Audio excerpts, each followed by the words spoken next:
All right, guys, let's do a little audio check.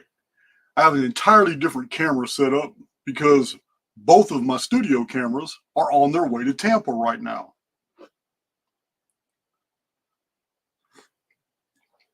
Sounds great. Excellent. Excellent. Yeah, I took both. I have my primary camera and my backup camera, put them in the studio equipment. Big John and JR are in the Archaix mobile tactical operations van. Oh my God, that van is awesome. But they're in the van, and they should have entered Florida within the hour. I'll catch a flight tomorrow and catch up with them. They should be there in time to pick us up at the airport. Any of you Floridians that are pretty local, you guys can come join us. Let's see here. All right.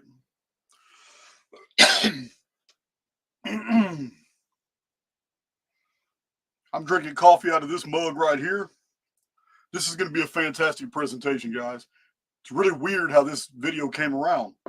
I was inspired to do this video.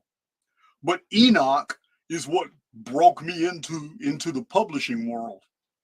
Enoch, the subject of Enoch, is how I got my first publishing contract. And then I just kind of let it go, and I started releasing articles and videos on all the subjects tangential to Enoch's world. And really, I've come full circle. So I'm going to do a series of videos putting everything back into perspective, because the Phoenix phenomenon is intrinsically connected with the person, identity, ministry, and the prophecies of Enoch. The Nemesis X object is a part of the Enochian history. The collapse of the vapor canopy. Enoch is integral to it all. I knew this from the beginning when Lost Scriptures of Giza was published. Many of you have read it. Super packed. Hundreds of bibliographic citations. I had to read all the pseudepigraphical texts. I had to read the extra canonical texts. I had to read the Book of Jubilees, the Book of Jasher. Book of Jasher is huge. It's not a small book. It is not a small book by any stretch of the imagination. This book, it too. Yeah, this book's 300 pages. Again, small print, looks just like a Bible. This is the Book of Jasher, the Book of the Upright. Only 4 copies of this have ever been found. One of them was found in a tomb of Gonza of Persia, Iran. It is not to be confused with its forgeries. A lot of you Google. That's the problem with Google. You Google the Book of Jasher, you're going to find out all kinds of things that it's a forged text. It's no good. They're talking about the 1754 Bristol edition of the Book of Jasher, which was specifically published as a fraud so that the academic community would dismiss it. Yeah, but the book is amazing. Book of Jasher. So I had to study the Book of Jasher, the Book of Jubilees. I had to study the Wisdom of Sirach, the Book of Sirach, the Book of Tobit, Bel and the Dragon, 1st and 2nd Maccabees. I had to go deep into the Book of Genesis, because nowhere else except for the Book of Ezra is Enoch even mentioned in the entire Old Testament. A few mentions in the New Testament, and that's it. But then we have the books of Adam and Eve, which are fantastic. Very few people have read them, but they're full of gems. The Book of Adam and Eve 1 and the Book of Adam and Eve 2, the dialogues of the serpent and the first people in the garden. The Book of Jasher is absolutely packed. So you have the benefit, in this analysis of the Book of Enoch, you have the benefit of someone who has studied the apocryphal text, the Old Testament and New Testament canon, the extra canonical works, and all the pseudepigraphical texts. I do not believe there are any that I have not studied. If they have been translated into English, they're in my bibliography. So, and this, of course, you guys know, it bleeds off into the Hermetic and the Gnostic works, and I've read those as well, as much as I've been able to possess. So, what got me published in 2006 is I wrote a book,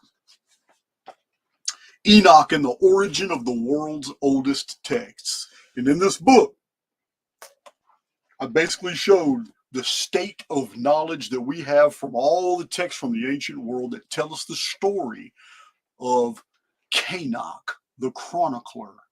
You know him of him as Enoch or Henoch, but he's also called Enoch. It is the exact same individual. He goes by many names because it's many different cultures that remember him. But Book Tree Press in San Diego, when I sent this book to them, they sent me a publishing contract, and they've published 6 more books since then. And yeah, I'm gonna do readings from the Book of Enoch, and I promise you, it's gonna be something very different than what Billy Carson is trying to tell you the Book of Enoch is conveying. The Ancient Aliens franchise. Anybody from the Gaia Network who would try to do any type of dissertation from this text, the Archaix analysis is going to stick with the facts and the core fundamentals. We reduce things to their lowest common denominators because that's how you remove the dressing. Time and culture adds cultural attachments to traditions and texts that do not belong in the originals.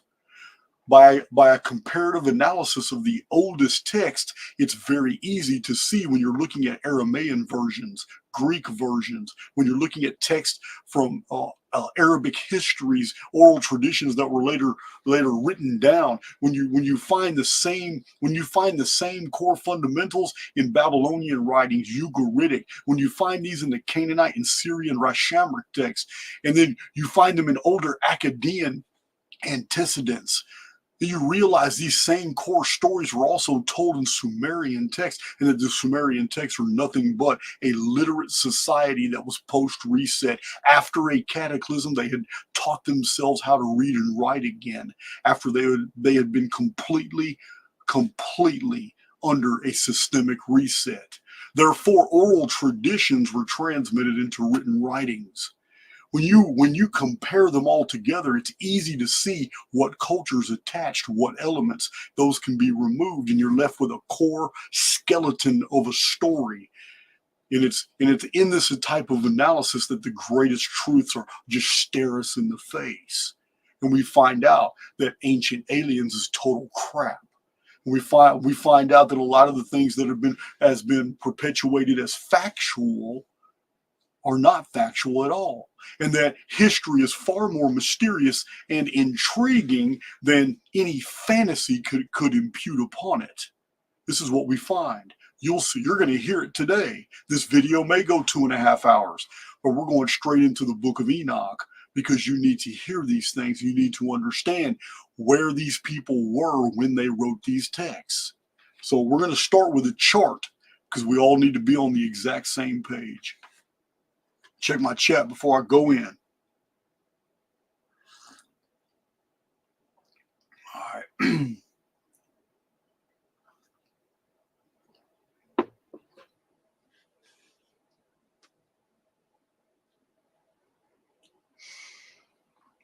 All right, we got over 1,500 people in here. That's excellent. Errol G, how you doing? Let me show you guys this chart. Let me share my screen.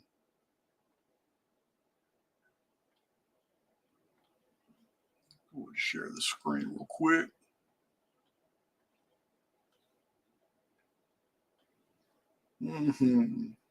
Share screen. I gotta talk out loud. You guys know it.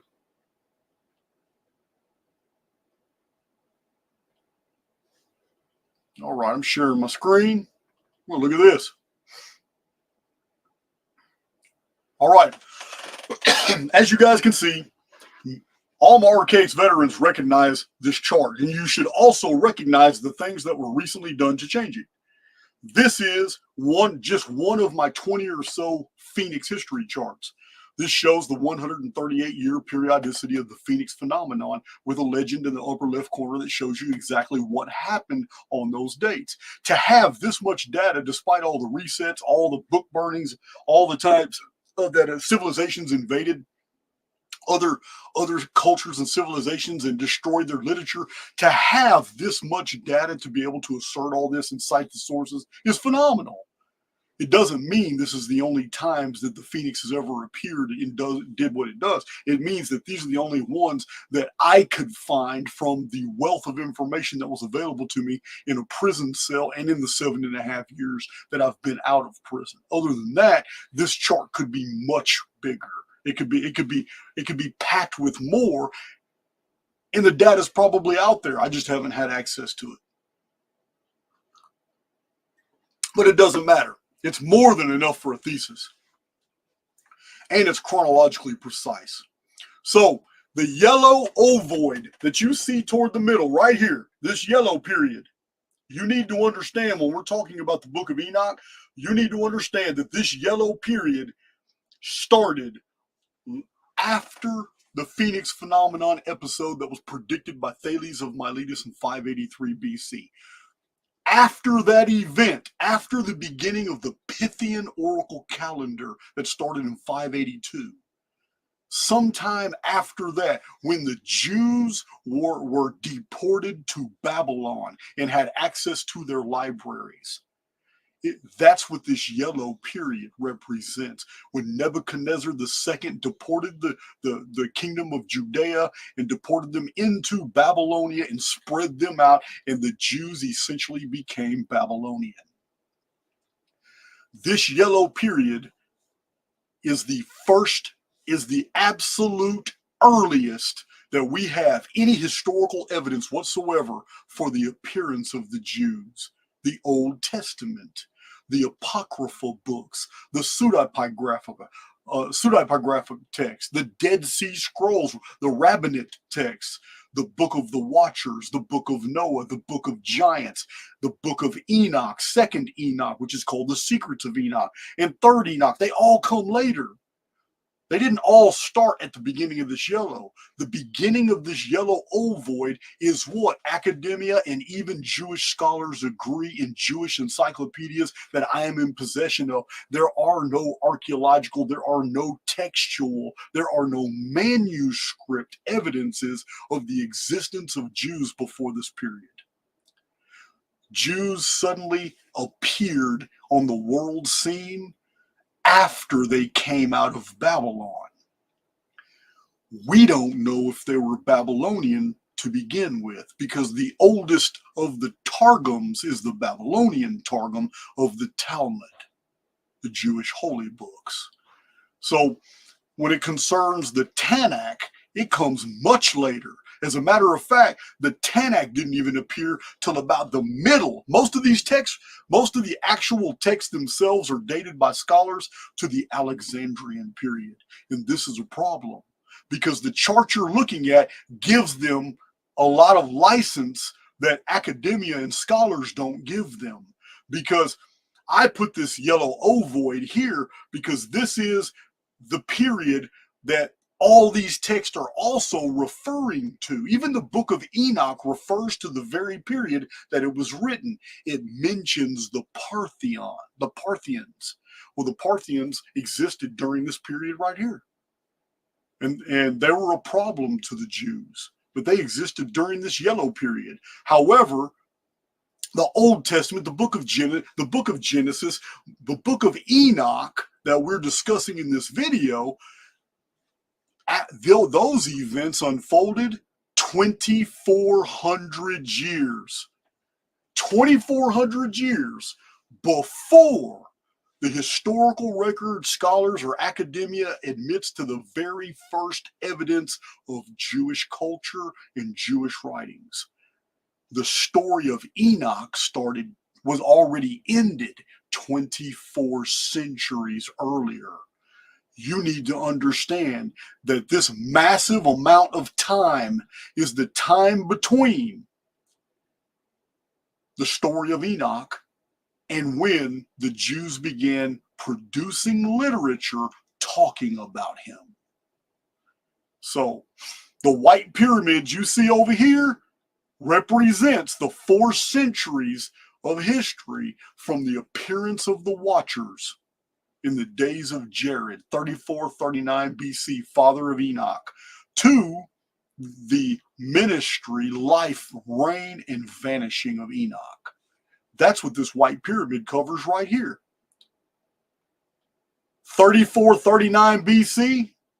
Wow. How did that happen? All that disappeared. Anyway, 3439 BC. I've never seen that before. Wow. All my edits disappeared off that for a second.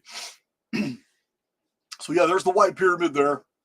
That's the Enoch history. 24 centuries later, we have our very first evidences of a culture. Not the first text. The evidences don't start yet.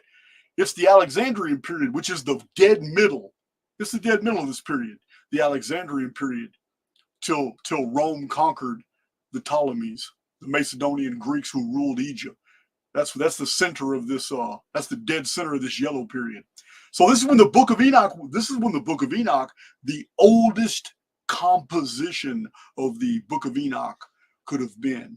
And there's always been arguments in academia between. There's always been arguments in academia because there's no evidence the original Book of Enoch was Hebrew. So some scholars argue that it must have been Aramaic. I have a problem with the Aramaic deal because in my studies of the Book of Enoch, there are several words that in transliteration were left untranslated because they were already widely known by the earlier translators who were taking it from one language into another language, and both cultures knew these words.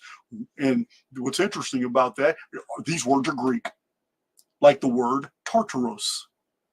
Greek word Tartarus for the underworld. It was left untranslated, meaning the scribes knew that both cultures, from the older text to the newly translated text, they understood what Tartarus was. This to me is evidence, like I've showed you guys before, just like the Book of Revelation, it was originally in Greek, just like the Book of Enoch, just like a lot of ancient texts that were later bastardized by another culture and assimilated as their own after they had completely covered up all the evidence of their falsity. So the Book of Enoch may have never been written in Hebrew. There's just no evidence for it. Just like the oldest Old Testament and New Testament books are not Hebrew. They're Greek and they're Samaritan. I think there's even an Aramaic copy. Syria. Things are not all as they appear, guys. So, with that said, now that you know, how did we get the Book of Enoch? How did it happen? Well, there's a guy, 808 AD, George Cincellus, Jorge Cincellus, or it might be pronounced Cincellus, but Jorge Cincellus, he wrote Chronographia. It's similar to my Chronicon, but he wrote Chronographia, and in Chronographia, he wrote a lot about Enoch. He and other early church and pagan writers, they had spent a lot of time in conjecture writing about Enoch. Enoch was a subject of fascination, especially to like the fraternal benefit societies, like the huntsman lodges, the arrow, the archer guilds, later to become the shipping guilds, the Mason guilds, Freemasonry, the Rosicrucians, of course, the older Templars. They were all fascinated with Enoch. Even in Freemasonry, the 13th degree is the Royal Arch of Enoch. So, and it happens to be the last of the ancient degrees before it starts into the modern degrees of Freemasonry. Enoch is always associated in the secret societies. Enoch is always associated to architecture. That is something you need to pay attention to.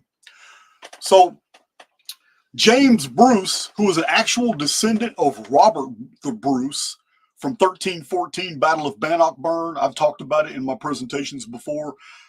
Nemesis X object appeared in the sky. It blotted out the stars, scared the hell out of everybody. Back then, people used to pray to God to keep them. They used to pray to God in the medieval times to protect them from the comets, from the plague, and from the Turk. It was a very common prayer in 1314 AD. And in the Battle of Bannockburn, the Scots won their independence from England. A lot of people think that the Templars, who were being hunted in continental Europe, had something to do with that very decisive battle because the Bruce did not have a cavalry in Scotland at the time, and yet there was a cavalry documented in the conflict of 1314 AD. So anyway, James Bruce, a Scotsman, very interesting, is one of the tallest men of his time. He is described as 8 foot tall. And in 1772 or 1771, he heard rumors that in Ethiopia, Africa, there was copies of the Book of Enoch. So in 1773, he went among the Ethiopians, found a thriving culture that claimed descent from the Queen of Sheba and King Menelik the First. He believed that he had found some Ethiopians in Africa who had remembered that they were descendants of a African princess who had been with King Solomon. Now, I don't know if that's true or not. You guys know where I stand with a lot of the Old Testament. However, they were in possession of many old manuscripts, and one of them was Kebra-Nagast. And it does confirm some of the Old Testament and a very different version of it, and their part in it, and who they were the blood descendants of. But it also was in their possession the Book of Enoch. It's called Ethiopic Enoch. Scholars have designated it as Enoch 1. It is not to be confused with Enoch 2, which was found by accident in the archives of the Belgrade Public Library. It is a different text. It's nothing like the Book of Enoch, although it is Enoch and it is about the Watchers. It's totally different.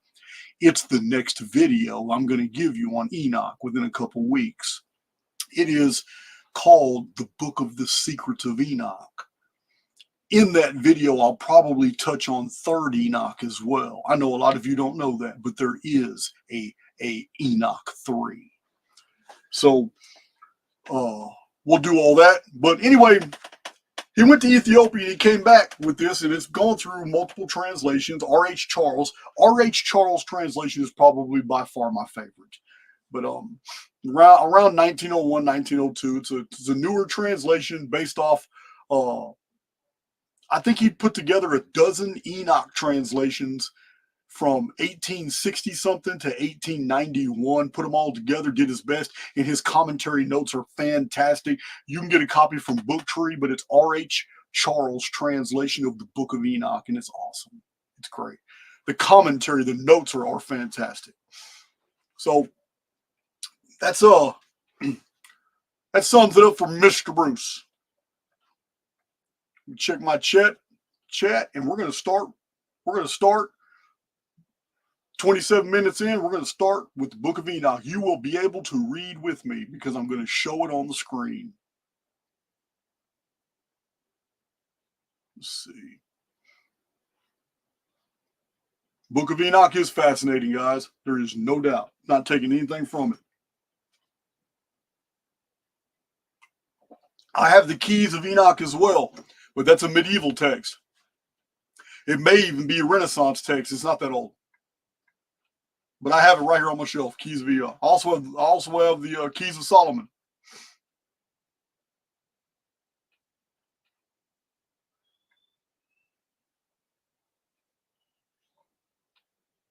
All right. Yeah, I don't know. I haven't been keeping up with the chat, guys. So, moderators, every once in a while, post the Florida link to the meetup. That's this Saturday. It's Wednesday night. Running out of time.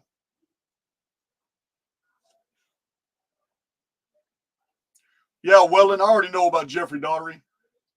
I'm not even worried about it. Every single individual who has ever attacked me on YouTube suffered for it. I didn't even have anything to do with it. Guys, you already know I am moving with spirit. And as long as I am moving with spirit, you know what? I feel sorry for those. I mean, look at my troll channels.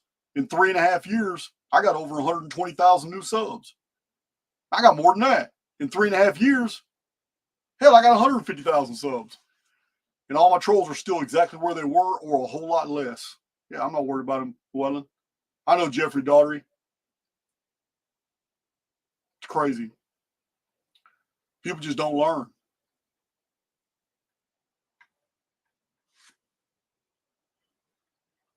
All right. We are getting into Enoch now. Let me share my screen.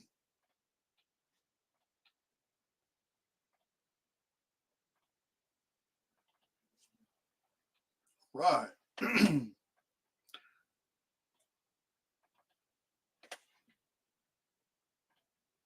All right. Book of Enoch. So, hope you got, let me change this a little bit so you can see it better. I hope you guys can see that. All right. So, the Book of Enoch was never a book. It was a collection of scrolls. It was a collection of writings. The very first 36 chapters of the Book of Enoch, and there's over 100 chapters. I know there's over 106, but the very first 36 chapters are considered to be among the oldest. This is the Book of the Watchers. It was a totally independent text. Also attached to it, scholars know, and the reason scholars know this is because the Dead Sea Scrolls had copies of, like, the Apocryphon the Apocryphon of Noah, the Book of Noah, the Book of Giants. There were other copies of the Dead Sea Scrolls that were independent text. So when the Book of Enoch was found by James Bruce and mentioned in 808 AD by Censulus in Chronographia, it was already put together. Somebody had taken a bunch of different ancient scrolls, put them all together in one big book. So I just want to let you know that's why there's no, it's not fluid. That's why it seems to break and go somewhere in a totally different direction and break and go in another direction. Yeah, the Book of Enoch is very, very unique like that. But that's why it's so disjointed. Another thing that needs to be understood, this right here, probably only my Archaix veterans are going to understand how critical it is to understand this one fact. There is calendrical information breaking down the year, the seasons, the months, the time of each individual month, rotation of crops, all these things, the turning of the stars. Everything is mentioned in the Book of Enoch, and it's only true for a post 713 BC world. Archaix veterans, you already know what happened in 713 BC. We have a full data set showing that the entire world only knew of a 360-day year. Then we have a second data set, a full data set showing that in the year 713 BC, the sun retarded its course by 10 degrees. The sun quit moving across the sky, went in reverse 10 degrees, and it was recorded in both hemispheres. The sun then resumed its course after a massive plasma bolt, flux tube, whatever you want to call it, thunderbolt of God vaporized 185,000 Assyrian soldiers outside the walls of Jerusalem on their way to go fight Pharaoh in Egypt. They came from Sennacherib in Assyria. So this was the year 713 BC, this major event that was recorded. It's a whole data set. A third data set shows that after 713 BC, very rapidly, the entire world changed their calendar to a 365-day year. This means that the Book of Enoch, the composition of the Book of Enoch as we have it today, cannot date before 713 BC because the calendrical information that it provides shows us that the rabbis that put this together did it in a world of 365.24 days. This is more evidence that what we have in the Book of Enoch comes from older sources, but the composition we have comes from that yellow period I showed you.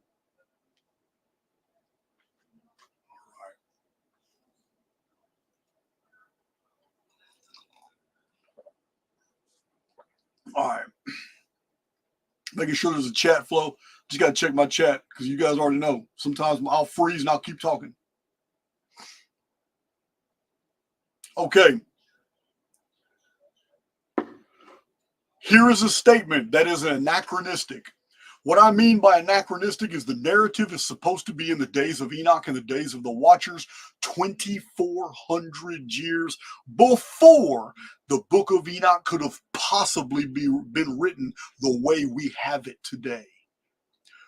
This is in chapter 56:6, and it specifically says, "And in those days the angels shall return and hurl themselves to the east upon the Parthians and the Medes." Just mentioning the Parthians and the Medes means that this composition was done during the Parthian and Median Empire. And the Parthians and Medes were always a threat to the Jews. So it's just a single statement that tells scholars and academics basically, oh, okay, this text could not possibly be as old as it's pretending to be. It could have been borrowed from very ancient sources, but the actual composition that we have today comes from late sources. All right, so let's begin. Enoch chapter 6 parallels Genesis chapter 6. In the Book of Enoch 6, 1 through 2, "And it came to pass when the children of men had multiplied, that in those days were born unto them beautiful and comely daughters. And the angels, the children of the heaven, saw and lusted after them, and said to one another, Come, let us choose us wives from among the children of men, and beget us children. And Semyaza, who was their leader, said unto them, I fear ye will not indeed agree to do this deed, and I alone shall have to pay the penalty of a great sin. And they all answered him and said, Let us all swear an oath and all bind ourselves by mutual imprecations not to abandon this plan, but to do this thing. Then swear they all together and bound themselves by mutual imprecations upon it. And they were in all 200 who descended in the days of Jared on the summit of Mount Hermon. And they called it Mount Hermon because they had sworn and bound themselves by mutual imprecations upon it. Okay, now, Mount Hermon, and this story is very interesting because in the ancient Bronze Age, there was an institution where when somebody cursed someone or when somebody made a vow, pronounced an oath, when two men came and made an agreement, they built what was called a Hermian heap. The Hermian heap was a pile of stones. The pile of stones would always resemble a hill, like a little pyramid.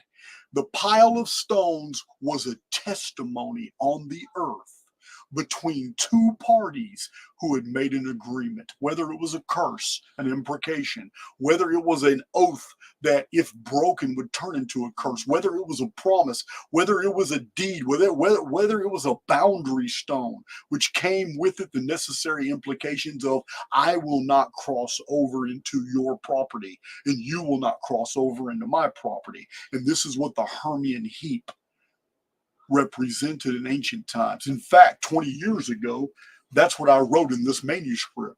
I wrote about the Hermian heaps, named from Hermes. Hermes was the messenger god.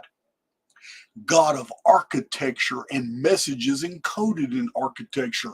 Hermes comes from the mountain. He comes from Mount Hermon. In the Book of Enoch, the 200 watchers descended from Mount Hermon into an area that was fertile, an area that was full of people. And this is the story all around the world in ancient traditions, that technologically advanced cultures descend from mountains into valley areas of people who are indigenous. And the valley gives them everything they need to eat. They're fisher folk. Everything they need to weave, to build their boats out of the reeds. This is the culture. This is what we find in the Sino culture of the Yangtze Valley of China. These are the traditions of the Urim Baba Valley of South America. Tiwanaku culture. This is the traditions of the Nile Valley. The Greeks call them the Melampides. We call them the pre-Egyptian people. This is what we find in the Indus Valley culture of Mohenjo-Daro, Larak, and Harappa. In Pakistan and India, this is what we find in the Sumerian traditions of the black-headed people who were astonished at the sudden appearance of the Anuna. I call them Homo Anuna. These tall, bearded, technologically advanced people who had come from mountain areas to the Tigris-Euphrates River Valley basins.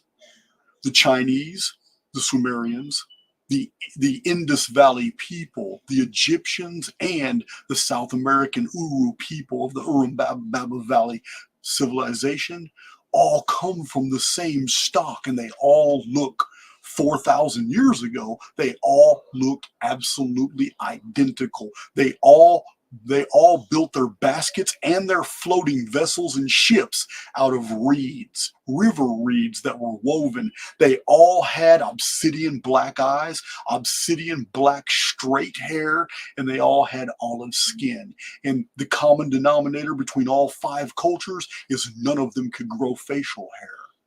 But when the Anuna appeared, like in China, they called them dragon-faced because the gods could grow facial hair. And many scholars in the 1800s even believe that a beard was what is described as the mark of Cain. So, having said all that, we have in the Book of Enoch the appearance of 200 strangers. But we're going to take the Book of Enoch at face value before we start showing deeper things of what it's conveying. We're going to take it at face value. They're called watchers. This is where they are. And they're all males. So they came from somewhere else. They're far from home. They're all males. So they're interested in the females of a much smaller, weaker, indigenous, and primitive culture. Wait a minute. Make sure all right. So now this is how the Book of Enoch chapter 6 begins. But let's look at Genesis chapter 6, which was also written during that yellow period I showed you in the center of that chart.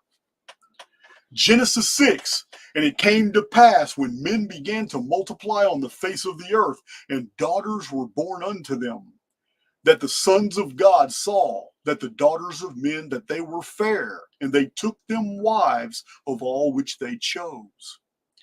And the Lord said, my spirit shall not always strive with man, for that he also is flesh. Yet his days shall be 120 years. There were giants in the earth in those days, and also after that, when the sons of God came in unto the daughters of men, and they bare children to them. The same became mighty men which were of old, men of renown. And God saw that the wickedness of man was great in the earth, and that every imagination of the thoughts of his heart was only evil continually. And it repented the Lord that he had made man on the earth. Okay, I know that there are many people from Rob Skiba. You got a lot of you guys follow what's his name? Oh man, I can't believe it. And I respect the man too. He wrote Genesis 6. Anyway, he's real big on the Nephilim giants and all that too. I can't remember his name. But I know somebody in the chat's gonna Gary Wayne, yeah. I respect Gary Wayne. I mean, I was there. You guys know I was there. But we have to take this text into context. So the sons of God, which in Genesis, we're going to have people have us believe that the sons of God are angels or the sons of God are supernatural beings. Now, that violates an exegetical approach to the New Testament, because in the New Testament, it specifically says that we are the sons of God and that the disciples were the sons of God and that in all things we strive to be sons of God. Now, in the ancient times, like in the Greek, the sons of God were merely like humans that were imbued with powers because of their parentage. You guys know I've discussed a lot about the Titans and the Giants. So again, we have the sons of God coming to the daughters of men. And the result of this is God declaring that he will not always strive with man. So why was the world destroyed? You're going to wipe out the daughters of men and their culture because they fell prey to a stronger culture that suddenly appeared? They couldn't oppose the sons of God. Shemsu Hor, the shining ones, Homo Inuna, you couldn't oppose them. So God's going to destroy everybody for the sins of one culture. He's going to destroy them both. So there's something else happening here. The judgment isn't, he says it's because of man, but look, my spirit shall not always strive with man, for that he is also is flesh. In context, we're still talking about the sons of God came into the daughters of men. Okay, well, is this passage actually acknowledging that the sons of God are humans, are men, and that they did a trespass? They were not allowed to come in here and take these females. This is like the rape of the Sabines all over again. Some of my historians in the chat know what I'm talking about. An incident in the very early history of the 7 kings of Rome. But here it is. We have God now pronouncing that something evil had happened and that he's going to judge the world because of it. But the only ones who did anything evil here were the sons of God. So why would the whole world be destroyed? And the reference here to man is perplexing, but we'll get to that. There's more on this.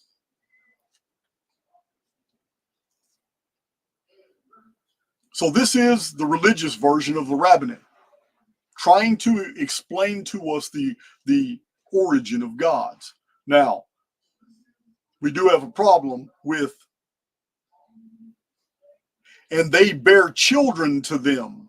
The same became mighty men which were of old, men of renown. This does not preclude the fact that a people of tall stature, men who are 6.5, 7, 8 foot tall, who come in and they impregnate females of an indigenous culture that are 4'8" to 5'5", yes, that would be regarded as giants. We have that disparity in human height and stature today. Just in the continent of Africa alone, sub-Sahara, we have in the exact same forest living 2 different cultures in Africa. The tallest people in the world among the Watusi tribe and the shortest people in the world in the Bantu Pygmies. They live in the same forest. They live together, the tallest and the shortest people in the world. Genesis could have been written from the perspective of survivors of the people who are short of stature, who now when they had children, Their children grew up to be huge. They became mighty men which were of old, men of renown. But we'll see more about this in a minute.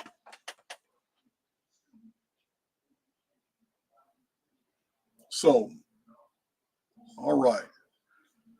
So the Book of Enoch continues. And all the others, wait a minute, I gotta make sure I didn't skip anything. And it repented, okay. And all the others together with them took unto themselves wives, and each chose for himself one. And they began to go in unto them and to defile themselves with them. And they taught them charms and enchantments and the cutting of roots, and made them acquainted with plants. Keep in mind here, we are reading a text over 2,400 years after the events it depicts. Was the original version about a culture of small stature who the shamans or the sky watchers, the leaders of that culture, were absolutely offended that these barbarians came in and took their females? And not only that, began to teach their females things that they thought were witchcraft. Started to teach them scientific things that blew their minds, things that they would have never allowed or introduced into their own culture. And Azazel taught men to make swords and knives and shields and breastplates, and made known to them the metals of the earth and the art of working them, and bracelets and ornaments, and the use of antimony, and the beautifying of the eyelids, and all kinds of costly stones, and all coloring tinctures, like dyes. The name of the first, Yakon, that is, the one who led astray all the sons of God and brought them down to the earth and led them astray through the daughters of men. And the second was named Asbiel. He imparted to the holy sons of God evil counsel and led them astray so that they defiled their bodies with the daughters of men. And the third was named Gadriel. He it is who showed the children of men all the blows of death, and he led astray Eve and showed the weapons of death to the sons of men. The shield and the coat of mail, and the sword for battle, and all the weapons of death into the children of men. And from his hand they have proceeded against those who dwell on the earth from that day and forevermore. And the fourth was named Penimu. He taught the children of men the bitter and the sweet. And he taught them all the secrets of their wisdom. And he instructed mankind in writing with ink and paper, and thereby many sinned from eternity to eternity and until this day. For men were not created for such a purpose, to give confirmation to their good faith with pen and ink. For men were created exactly like the angels, to the intent that they should continue pure and righteous, and death which destroys everything. And the fifth was, I don't know why it continues like that, and death which destroys everything. That should have been a period. And the fifth was named, I guess that's Kazdea. This is he who showed the children of men all the wicked smitings of spirits and demons, and the smitings of the embryo in the womb, that it may pass away, and the smitings of the soul. Here's something you need to see. These are the chiefs of tens. All right, I got a note down here because it's very important. We have the preservation here of a primitive culture, and those who are recording the events are not happy of a more sophisticated culture coming in and taking their females. bringing new aspects into their culture that were taboo and forbidden, things that they had not known before, things that these new introductions made their lives more complex. They saw it all as sin. Perhaps a shamanistic society that saw all these new innovations as a breach of spirit, or a breach of the spirit world. Whatever it was, is we have embellishment here. 24 centuries later, it appears in this form in the Book of Enoch. This is how it appears. But we have the Canaanite versions of Dagon when Dagon arrived. We have the Babylonian versions of Oannes when he arrived. We have the Sumerian versions of when Enki arrived with his Anuna. So, and in the Sumerian text, you all know, every time they show Sumerian gods, they don't show UFOs, drop ships, capital ships. They don't show any spacecraft coming down. No, they show dress and robe wearing, very tall, hat wearing, bearded people with round eyes. That's what they show. Round eyes like watchers. I've discussed this in the past. When Asiatic cultures depict Caucasians in their art, they always over accentuate their features. Beards, noses, and eyes. Eyes become big, noses become straight and long, beards become huge and long. Caucasians, in Caucasian art, when they represent Orientals, they do the same thing. They over accentuate the epicanthic fold. And now the beautiful almond eyes of the Oriental now become slants. We just over accentuate.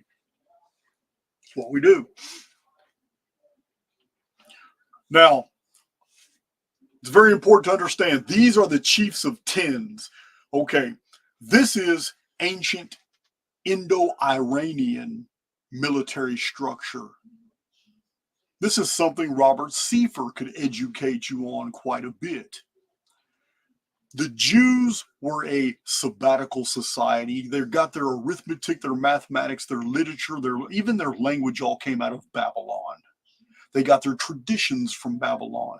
On my channel, I've shown you guys Sargon II was put in a basket and put on a river because his identity could not be known. He was of royal stature and he was raised by a priest. The story of Moses is actually 600 years before Moses in the Sargonid epos. So we have the story of David in the Canaanite Rashamra text, Davidu the giant slayer. We have Solomon. Remember, the Jews were captive and they lived in Persia for a very long period of time. And in Persia, Iran is absolutely packed with the traditions of Suleiman the Great. Not King Solomon, Suleiman, because he's an Iranian king, hero. And the Jews borrowed him when they wrote their Old Testament books, and they created the fiction of King Solomon, borrowed from Suleiman. We have all these stories in the Old Testament. Remember, all these people, David, Solomon, Enoch, Abraham, Moses, they're all in the biblical narrative centuries and millennia before that yellow period that I showed you on that chart. That yellow period I showed you on that chart is the very earliest that any academics and scholars were willing to say that there was even a Jewish presence in the world. And it was at least 50 to 200 years after the Babylonian captivity. So it was in the libraries of Babylon where the Jewish rabbinate actually acquired the majority of their literature.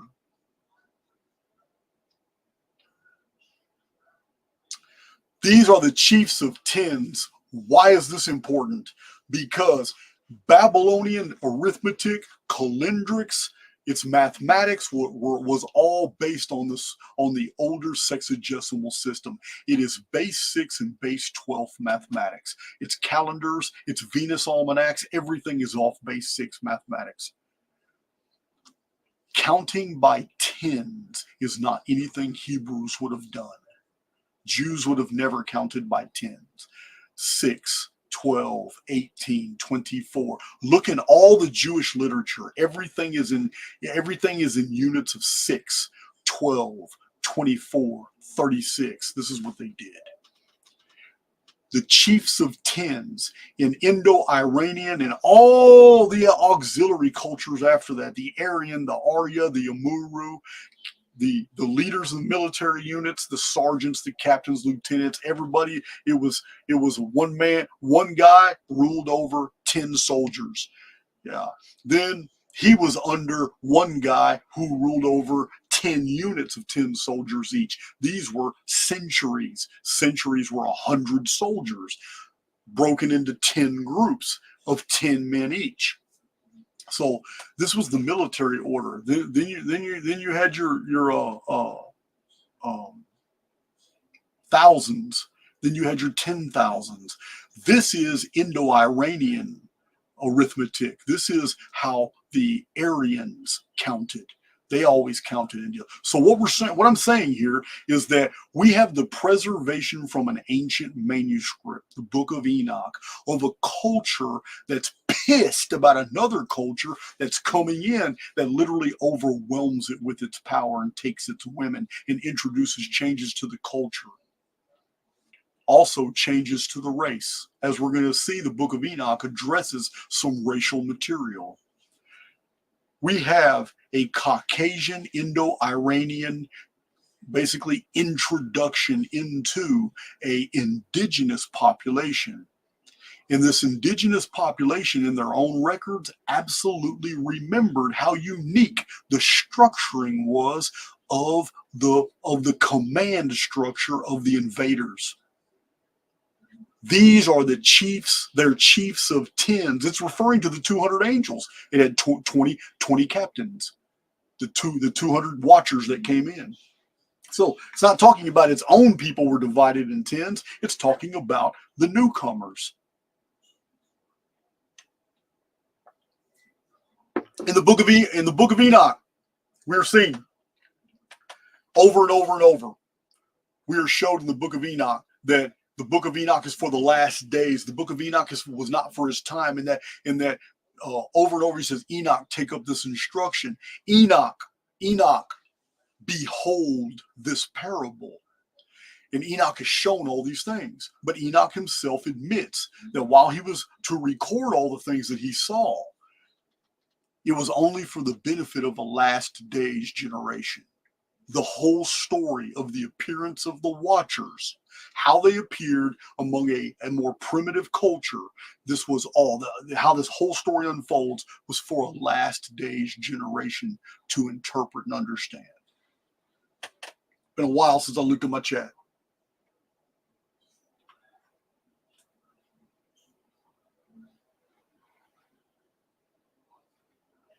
All right.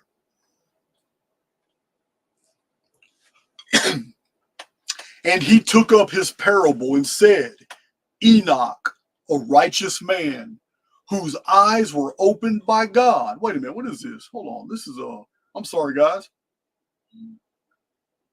Oh, this is a fragment out of the book of Sirach. I'm sorry. And he took up his parable and said, Enoch, a righteous man, whose eyes were opened by God, saw the vision of the Holy One in the heavens, which the angel showed me. And from them I heard everything, and from them I understood as I saw, but not for this generation, but for a remote one, which is for to come. I'm sorry, that's not the Sirach. I have a Sirach quote.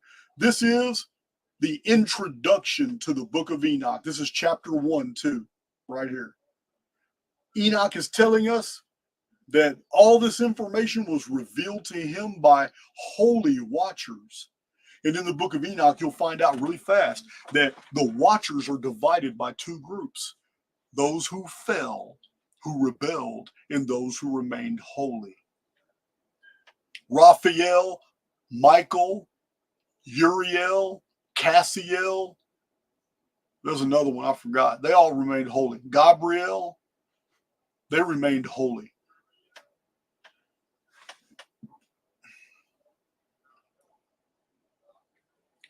So the narrative of the Book of Enoch.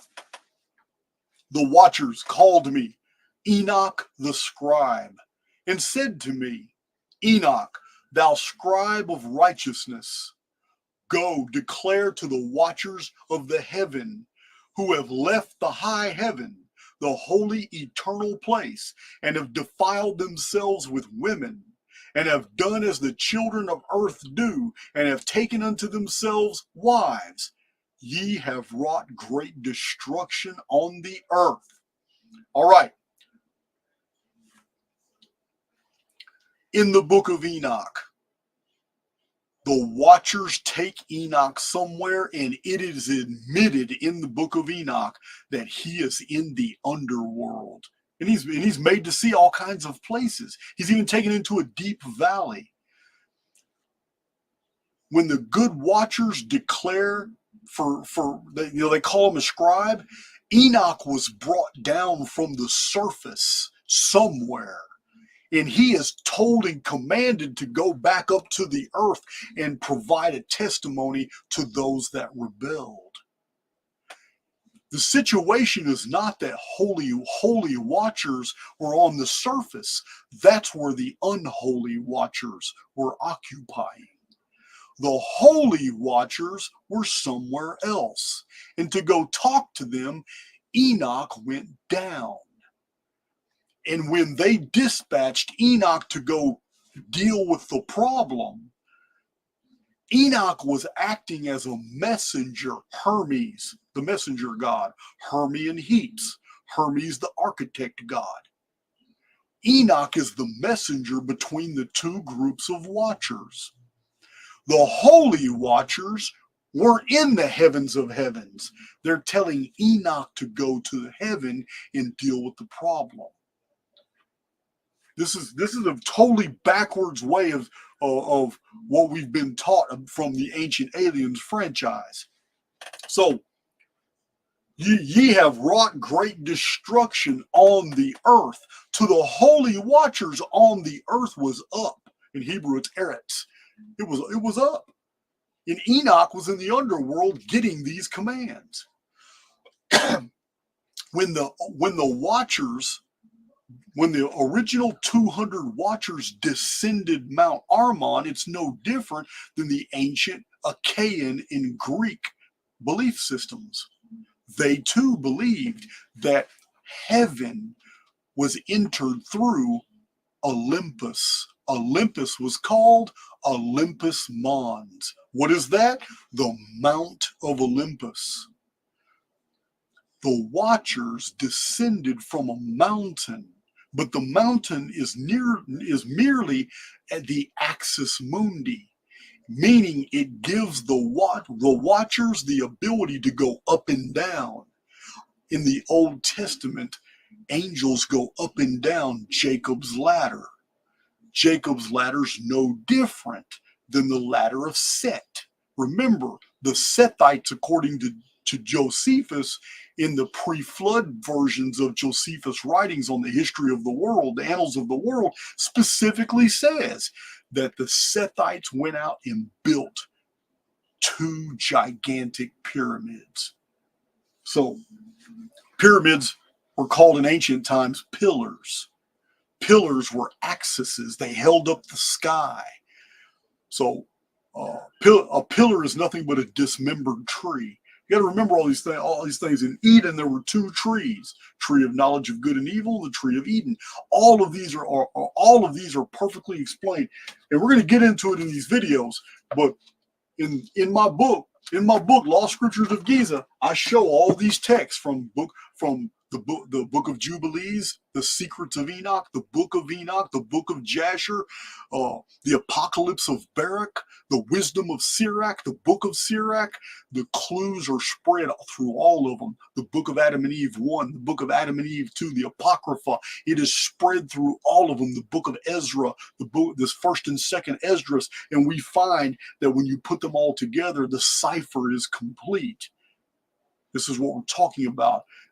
The Watchers, who were technologically advanced and sophisticated before the flood, had come out of a mountain, but that mountain leads to the underworld. I wrote out your petition, and in my vision it appeared thus, that your petition will not be granted unto you throughout all the days of eternity, and that judgment has been finally passed upon you. Yeah, your petition will not be granted to you. So the petition of the Watchers, the Watchers that rebelled and had integrated with the daughters of men and had taught men divine secrets they were not supposed to divulge. They had petitioned the other group of Watchers to intercede for them. Hey, come on, man. They dispatched Enoch. Hey, man, listen, man. And they gave Enoch all their arguments as to why they did what they did and why they should not be punished. Anyone familiar with the ancient Aryan text of the Mahabharata and the Bhagavad Gita of Arjuna, you will know that there was a massive civil war that was suffered in early Aryan history. And the result of that giant battle of Kuruk, etc., is the reason why the Aryan culture fragmented and went into all different directions. The Indo-Iranian cultures did not stay in the Middle East. They became wanderers. They scoured the world. This is the origin of that conflict. On the battlefields of Kuruk, etc., as I've shown on my Chronicon, ancient historians admitted that it was the last of the blood of the giants that died on that battlefield. King Chedorlaomer of Elam had specifically embarked on a military campaign with Babylonian, Akkadian, and Hittite and Sumerian auxiliaries. And it's recorded in Genesis chapter 14 and 15. He specifically set out to end the civilizations of the giants after the flood. All this is in my Chronicon. I've talked about it in several videos as well. This is what led up to the Battle of Kuruk, etc. So we have these Watchers. We have these Watchers on the surface that are sending petitions to the underworld, to the deep, to Tartarus, saying, hey, man, you know what? Can you reconsider your judgments or whatever was going on? They sent this petitions. So now, remember, the trespasses began in the days of Jared. Jared is a Hebrew name that actually comes from the root arid, and it means to descend. It's a play on words, to come down the mountain and to descend, as in bloodline. In the book of Enoch is specifically talking about bloodlines here when it's talking about the trespass of the Watchers that went to the surface. So Enoch says, but you were formerly spiritual, living the eternal life, and immortal for all generations of the world. That's an interesting statement. I don't believe he's talking to the Watchers in human form. He's talking to who they were before they entered the construct. Remember, it's the Archaix tenet that we're living in avatars. The avatars belong to the construct. It seems to be an admission in the book of Enoch here in this one little soul fragment. It's all by itself, talking about that we were spiritual beings, that we were living eternal lives before we came here.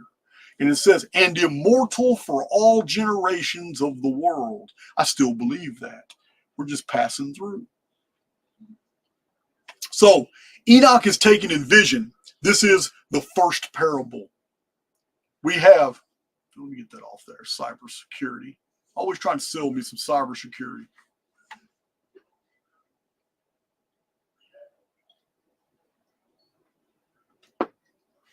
All right.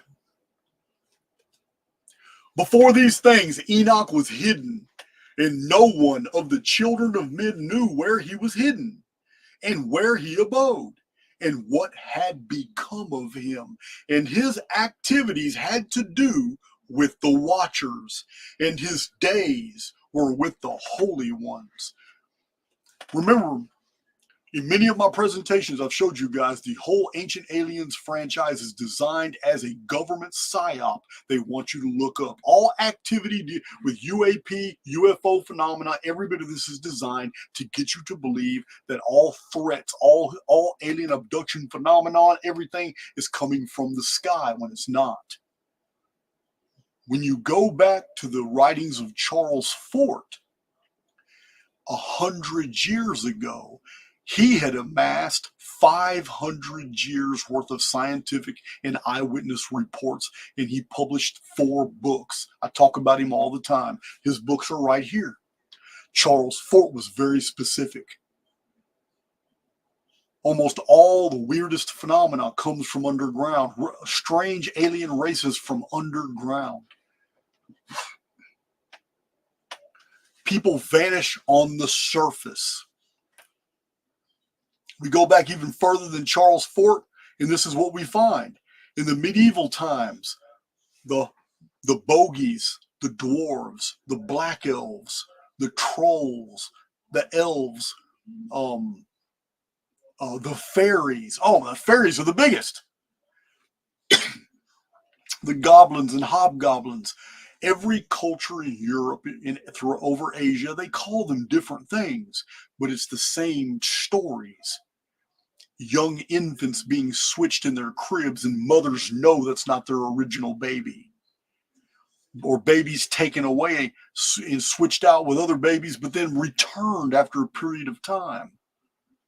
Mystifying things, sometimes children disappearing. We have stories of Hansel and Gretel. We have stories of the Pied Piper of Hamelin. We have stories of fairies dancing around fairy rings, and suddenly children going out and playing with the spirits of the forest, and they don't come back. Or when they do come back, they're fundamentally changed. Over and over and over, we have people vanishing into caves, into cliffs where portals suddenly appear, into giant trees that open up and take people into the underworld. The whole idea of anybody coming from the sky, the psyop, is ancient. The reason that this wasn't the psyop in the Renaissance period, in the days of the Old West, after that, before the Renaissance, in the Middle Ages, before that in the Dark Ages, the reason the psyop didn't exist is because it wasn't needed. We weren't technologically advanced at those periods. But when this period happened, during the vapor canopy, during the period of the pre-flood world, as I've shown in multiple presentations, we were technologically advanced. Homo Inuna had a massive technologically advanced infrastructure. Therefore, the stories of descending from heaven were needed back then as well. Remember, the last days are going to be as in the days of Noah. The psyop in our time began in 1947. When the staged UFO Roswell deal, that's what began it. Then it was reinforced with the creation of NASA in 1958. Every bit of that. It is an organization that is specifically designed to keep the world thinking that extraterrestrials are a threat. They are in the sky. This can be the source of all the mysteries of the world, but it's all untrue.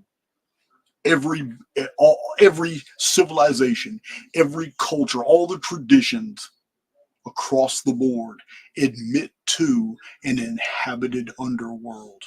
This is what we're dealing with. And the Book of Enoch is no different. And they took and brought me to a place in which those who were there were like flaming fire. And when they wished, they appeared as men. And they brought me to the place of darkness, and to a mountain, the point of whose summit reached to heaven. And I saw the places of the luminaries and the treasuries of the stars. and of the thunder, and of the uttermost depths, where were a fiery bow and arrows and their quiver, and a fiery sword and all the lightnings.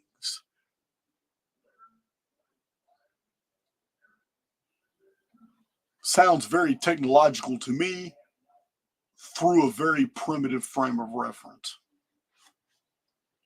And there I saw 7 stars of the heaven bound together in it, like great mountains burning with fire.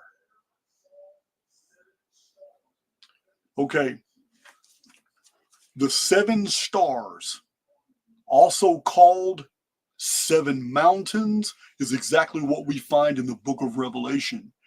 In the book of Revelation, the 7 kings are also described as 7 mountains. In the Babylonian cuneiform text, we find the 7 Anunnaki kings that rebelled are also referred to as the 7 mountains of darkness. A mountain is implicit of something's origin as well as its magnitude, how big it is. These are 7 giant beings. Maybe not titans in the flesh, but they're very powerful. The book of Revelation is all about the return of Apollyon, the destroyer, who is the head of the 7 kings. Who are the 7 kings? They come straight out of the Sumerian prisms. The Sumerian king list tells us that the 7 kings before the flood ruled 241,200 shars. And we know this divided by the sexagesimal year of 360 days is only 670 years. In the 670th year, the Typhon flood happened, the flood of Noah, caused by the phoenix, as I've documented so well. Nostradamus also mentioned this. He said, many will die before the phoenix dies. And he refers to it coming at the end of a 670-year period. Now, and there I saw 7 stars of the heaven bound together. So the 7 kings are bound, like great mountains burning with fire. Then I said, for what sin are they bound, and on what account have they been cast in hither? Then said Uriel, one of the holy angels, who was with me and was chief over them, and said, Enoch, why dost thou ask, and why art thou eager for the truth? These are the number of the stars of heaven, which have transgressed the commandment of the Lord, and are bound here till 10,000 years, the time entailed by their sins, until by their sins are consummated. So the 7 mountains are the 7 kings. Again, we have this link to Indo-Iranian arithmetic. We have the number 10,000, which is not a number common. 6,000 is a number common. 60 years, 600 years, or myriads of years is often used in Jewish literature. 10,000 years is another Indo-Iranian hint here that the 7 kings may have been ancient Aryan rulers.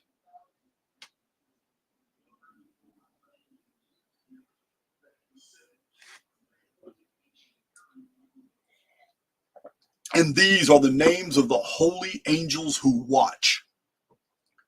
Uriel, one of the holy angels, who is over the world and over Tartarus.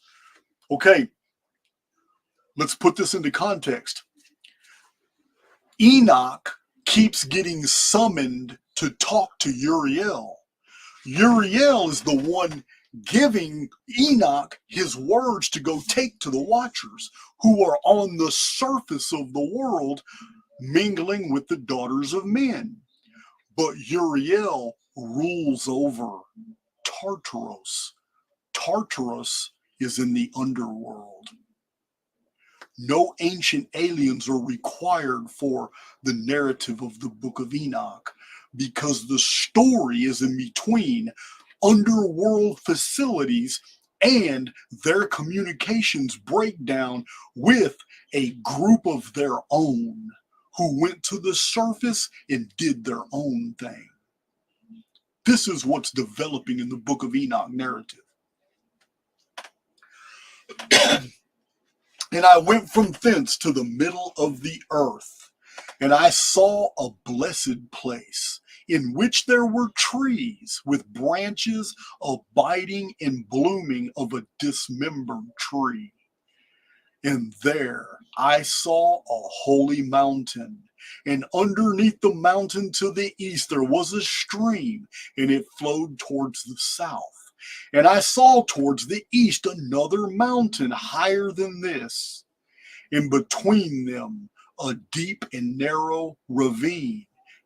In it also ran a stream underneath the mountain, and to the west thereof there was another mountain lower than the former, and of a small elevation, and a ravine deep and dry between them.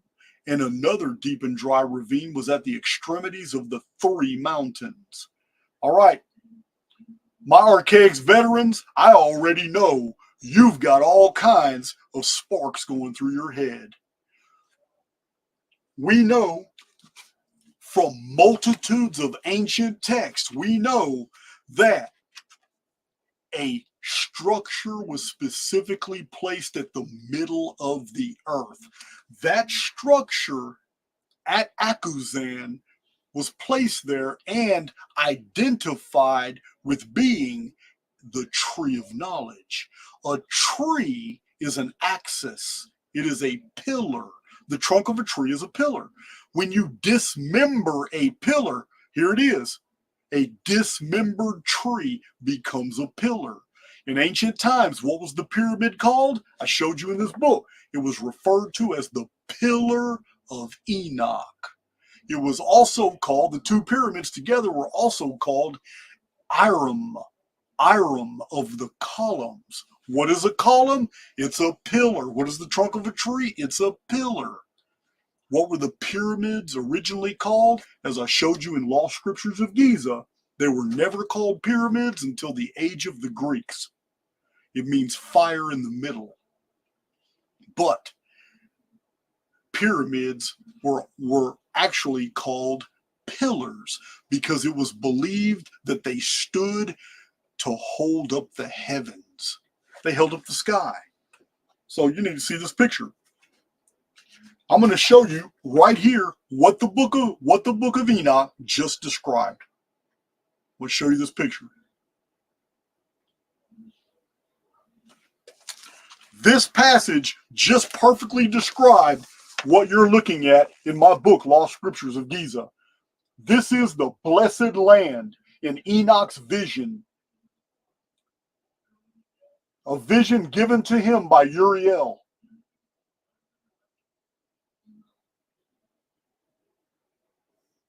This is what it's seen.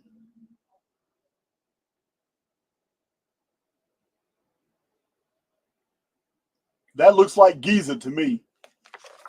As a matter of fact,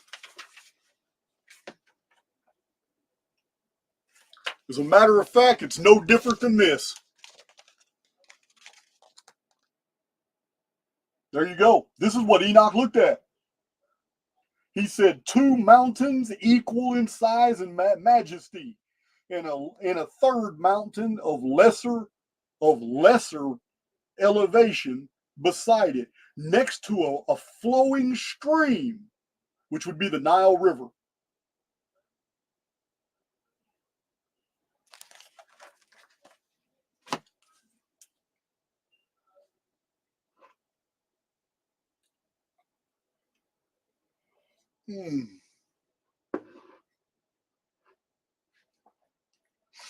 All right. Oh yeah. For those of you who want to know, In my book, I also explain when the Egyptians found the Great Pyramids half buried in sand, what they did, how they went and investigated it. Yeah, the Egyptians, they didn't build it. They knew they didn't build it. All right, so let's get back to sharing my screen again.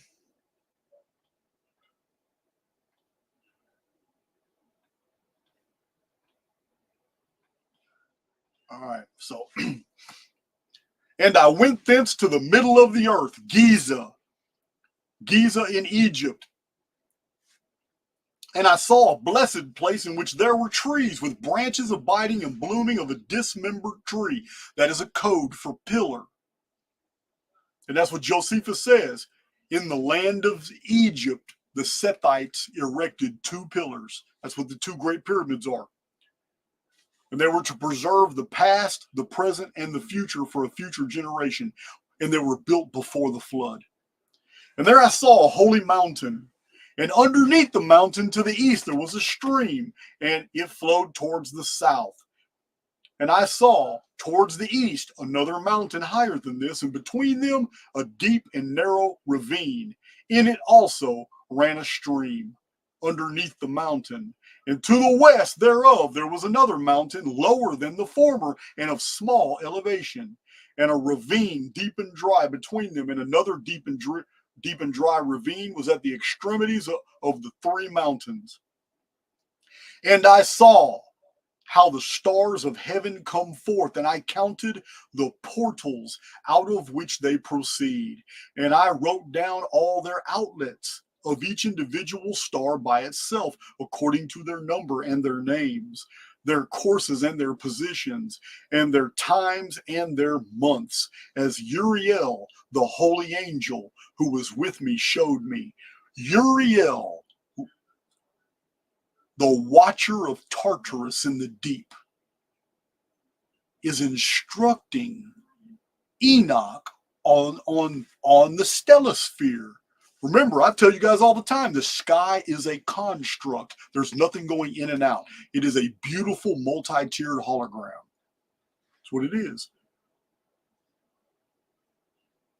And things that are moving across the sky are entering and exiting portals. And Enoch is documenting those. Remember, this may have a lot to do with what I've told you about the Phoenix phenomenon. Every 138 years, sometimes it's not bad. Sometimes there's a Passover. Sometimes only one little region gets messed off. Sometimes it's hemispheric. And there's been 4 times where it was the entire world.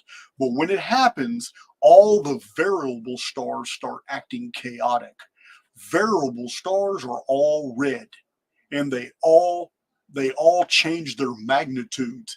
But when the Phoenix phenomenon is happening in the month of May, they all act like little projectors. They're all just flashing in the sky.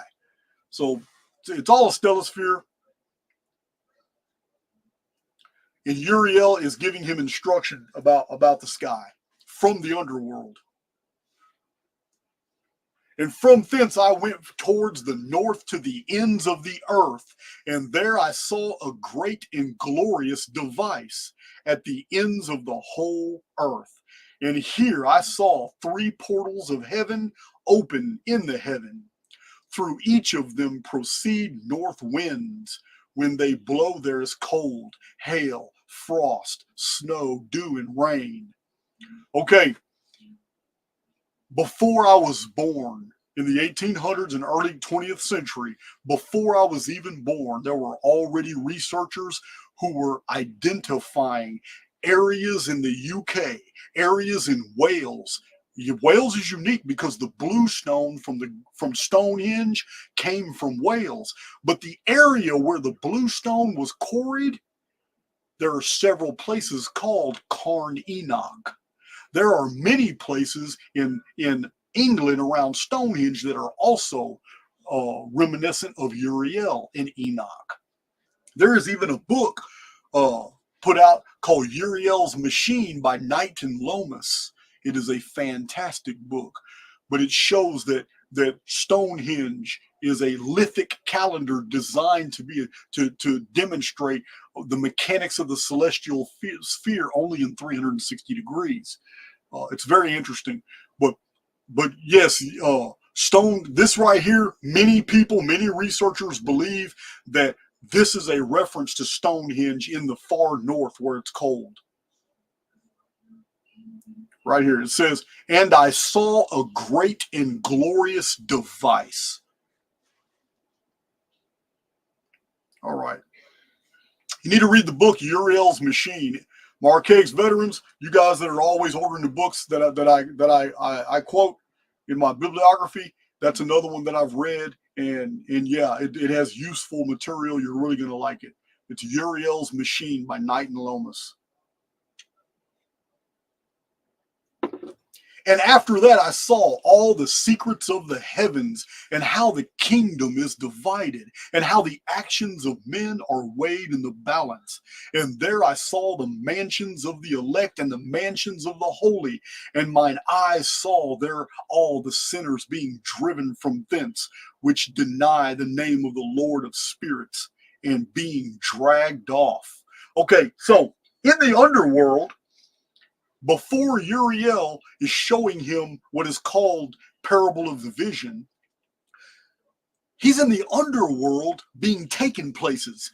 Maybe he's being shown screens. I don't know. But in the underworld, he sees the mansions of the watchers, the mansions of the spirits, the mansions of the holy. These could be subterranean facilities in the underworld. He's seeing those because in the same place he's seeing those, he's also seeing where the wicked are being dragged off to imprisonment. Are these watchers and humans that have interbred with the watchers that were on the surface world?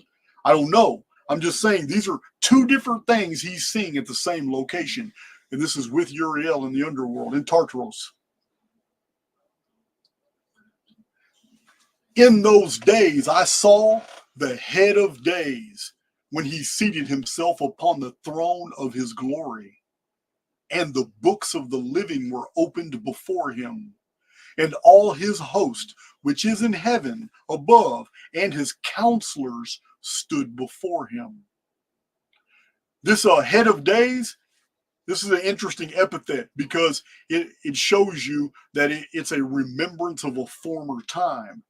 Remember, guys, in the vapor canopy world, in the antediluvian period, only the days were counted. It's called the Shar count system.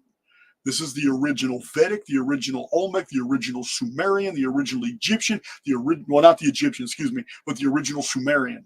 The Egyptians were always doing moon counts. I have no evidence whatsoever that Egyptians ever counted days, but they did count moons. And we know this by many different ancient writers.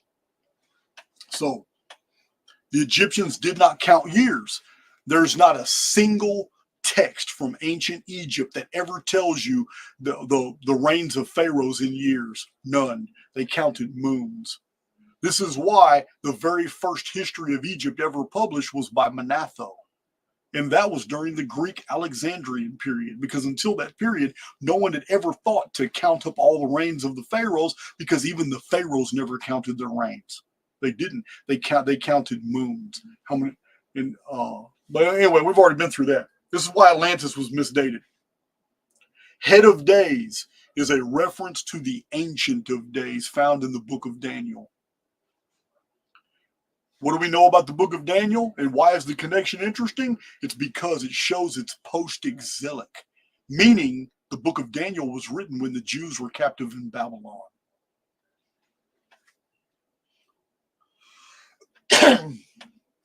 All right, check my chat real quick.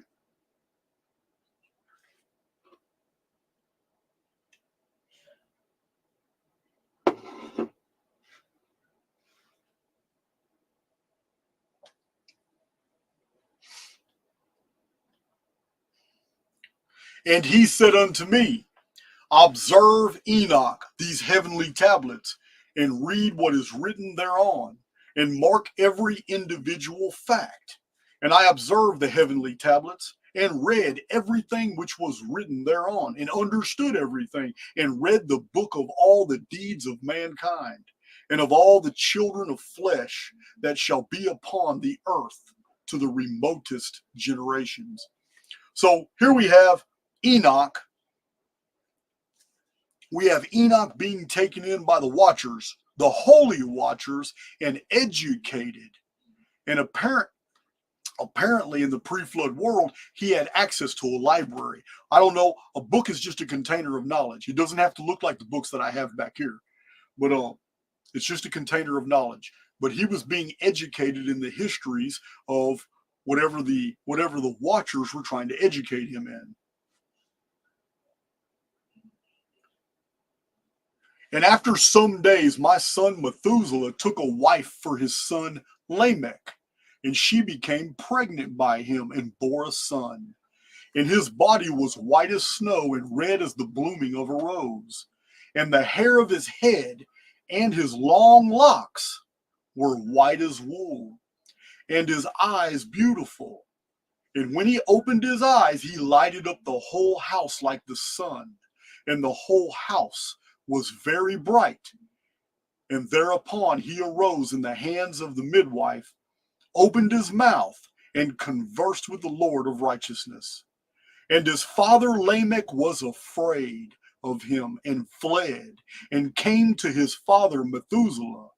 And he said unto him, I have begotten a strange son, diverse from and unlike man, and resembling the sons of the God of heaven. And his nature is different, and he is not like us. And his eyes are as the rays of the sun, and his countenance is glorious. And it seems to me that he is not sprung from me, but from the angels. And I fear that in his days a wonder may be wrought on the earth. And now, my father, I am here to petition thee and implore thee that thou mayest go to Enoch, our father, and learn from him the truth, for his dwelling place is amongst the angels. All right, you guys already know my position. The Watchers, the angels, are a technologically advanced civilization that came into contact with an indigenous culture. This indigenous culture had never seen pale white skin. This indigenous culture had never seen pale hair. This indigenous culture had never seen eyes that glowed as described here. This is written 24 centuries after the events it depicts. So the embellishment can be forgiven. But when we reduce things down to its common denominators, it's real simple.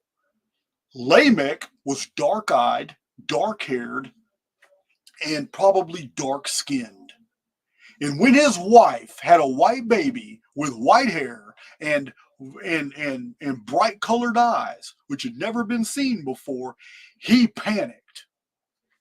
24 centuries later, they're calling them angels, but angel is just a word that means messenger. Enoch was what? He's always described as the messenger. We don't have aliens coming down having sex with human women. We have humans coming having sex with the daughters of men. This is what we have. They're sexually compatible. So we'll get to that in a minute.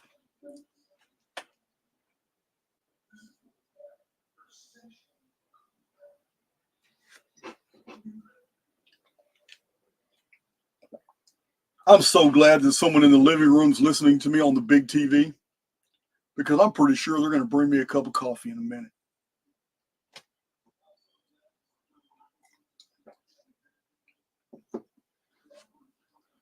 Thank you. And now, my son Methuselah, all these things I'm recounting to thee and writing down for thee, and I have revealed to thee everything, and given thee books concerning all these. So preserve, my son Methuselah, the books from thy father's hand, and see that thou deliver them to the generations of the world. Enoch acquired all this data from the watchers. Enoch was trusted as a scribe. He was a go-between between the holy watchers in the underworld and the evil, rebellious watchers who stayed on the surface world. He was the intercessor. He was the mediator. He was the messenger. He was the ancient Hermes of the world. Thank you. So now he's received all this amazing information. What does he do with it? He passes it down to his son Methuselah. Methuselah ends up giving it to the Sethites. That's the lineage of Enoch. The Sethites. The Sethites are the family of Noah. They are the builders of the Great Pyramid. The Sethites, the ancient Egyptians, they were venerated in earliest times as the children of Set. But later on, they were demonized because the children of Set had become associated with Typhon. Typhon was the phoenix. Typhon destroyed the world.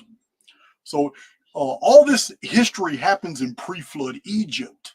Egypt is where the Great Pyramids were. And remember, from what we find from the coffin text, the ossuaries, what we find from the wall text in different temples and stuff, and especially the pyramid text, what we find in the Book of the Dead writings, we find that in order to get to heaven, you had to go through the kingdom of Seeker in the underworld. And in the kingdom of Seeker in the underworld, there was no escape from the subsurface infrastructure unless you found a place called the Gate of Rostal. When you found the Gate of Rostal, you would be inside the Great Pyramid, where your spirit would then shed its avatar and you would go. The whole belief in the avatar and the importance of not losing an avatar until your spirit's ready is where the Egyptians even got mummification. It's the reason they built coffins and mummies. They knew that there was a way out of the construct. They knew there was a way to get to heaven. But in order to get there, you had to go to the underworld. So, all right. So I had laid me down in the house of my grandfather Mahalalel when I saw in a vision how the heaven collapsed and was borne off and fell to the earth. And when it fell to the earth, I saw how the earth was swallowed up in a great abyss, and mountains were suspended on mountains, and hills sank down on hills, and high trees were rent from their stems, and hurled down and sunk in the abyss. And thereupon a word fell into my mouth, and I lifted up my voice to cry aloud, and said, "The earth is destroyed."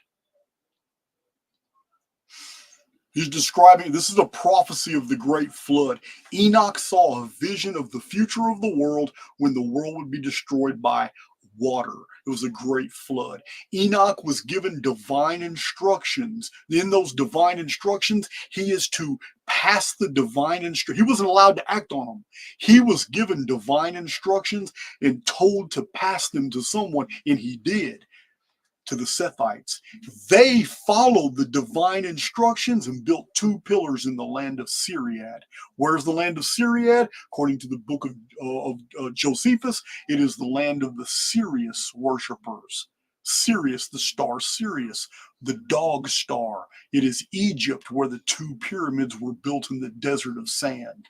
So now, but we'll get that's for another video. He will execute vengeance among the angels, and the first heaven shall depart and pass away, and a new heaven shall appear. I don't know. Did Enoch foresee the collapse of the vapor canopy? Because when the flood happened, a new heaven did occur, and we were given the rainbow as a covenant that the world would not be destroyed by a flood again. Because a rainbow would have never happened before during the vapor canopy period. And the book of Genesis is very specific. In the pre-flood world, there was no rain. Rain is required for the rainbow. So Enoch instructs his son, go to Noah and tell him, in my name, hide thyself, and reveal to him the end that is approaching, that the whole earth will be destroyed, and a deluge is about to come upon the whole earth, and will destroy all that is on it. And now instruct him that he may escape, and his seed may be preserved for all generations of the world.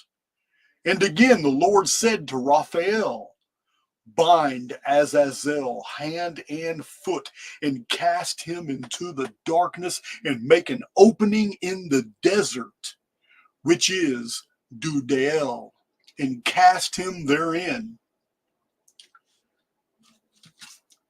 My Archaix veterans who have studied my book, Lost Scriptures of Giza, you will see you will already know they're talking about Dundain, which is another ancient Hebrew text. In Enoch, it's called Dudael, but it's Dundain in another ancient text. I believe it's Jubilees, or the second book of forgotten books of Adam and Eve. But it's describing how Azazel was bound hand and foot and put beneath the desert underneath the altar of God.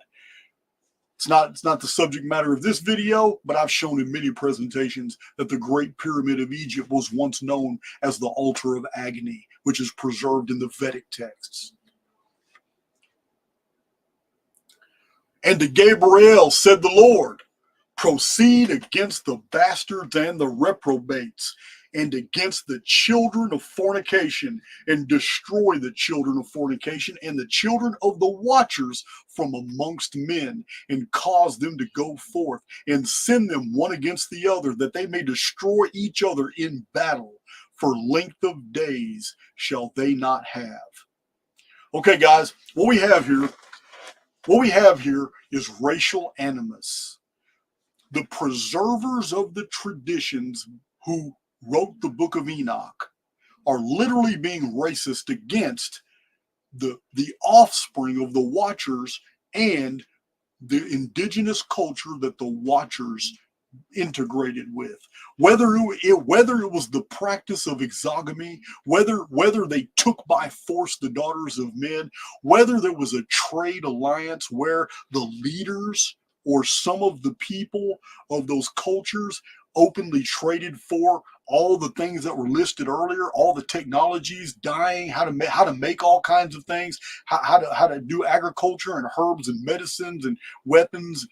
Whether there was a trade alliance where women were exchanged or whether they were taken by force, the offspring are regarded as two things. One, they were much taller than the indigenous people and much smarter, and they became mighty men of renown. They became greater than the people of the land, but they were the children of a union between Homo Anuna, the Watchers, and the indigenous people. They were regarded as a threat to the leaders of this was, remember, vapor canopy were indigenous cultures that were matriarchal societies. They had never come into contact with patriarchal Aryan societies. It was culture clash. The ones preserving these traditions are the ones that feel that the offspring have to be executed, eliminated. They are abominations. This is a very racist perspective. And the perspective is from the non-Caucasian. The perspective is from whoever wrote the Book of Enoch. Whoever preserved these traditions is looking about 24 centuries into the past and declaring that a people should not be able to live because they're not natural. This is what's being described here. And destroy all the spirits of the reprobate and the children of the watchers, because they have wronged mankind. In many of my presentations, I've shown you that even Zechariah Sitchin was correct when he accurately translated mankind over and over in the cuneiform text as Adamu, because that's exactly what it is. In ancient Babylon, the Jews who were in captivity were going through the libraries, and they found these amazing stories of Enki and the 50 Anuna who come by ship, and they had brought civilization. They were looked upon as civilization builders, and the common people loved them. And it caused a rift between Enki and his Anuna and another group of Anuna that followed Enlil. And there was a massive rift between these two groups. Now, the Adamu are distinct from the Anuna. The Anuna were the newcomers. They were very tall, but they were bearded, and they had big round eyes, and they wore hats. This was the Anuna. They were just an Aryan, Caucasian people that had introduced, that come into contact with the black-headed people. This is what the Sumerians called themselves. They prided themselves on being called the black-headed people. Now, in the Babylonian cuneiform tablets that discuss these things, humans are always called Adamu, Adamu, Adamu, Adamu. This is all they're always called, and it's a general term that simply means mankind. But the Jewish scribes, misunderstanding a lot of the things that they were reading, turned the children of Set into Seth. They turned the children of Kava into Eve. They turned what is it? The people who in sorrow roam into Cain, the banished, who went to the land of Nod, wandering. They also turned Canaan. I can't remember all of it. I have a whole list of all the Genesis terms that were turned into pronouns, but they're not. They were never pronouns.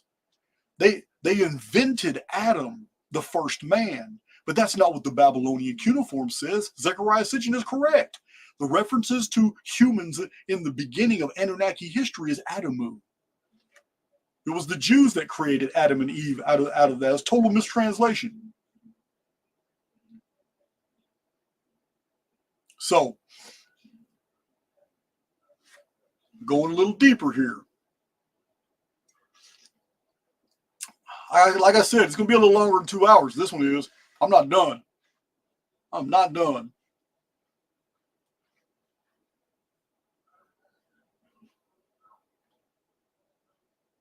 For I saw we're still in the Book of Enoch. For I saw all the angels of punishment abiding there and preparing all the instruments of Satan.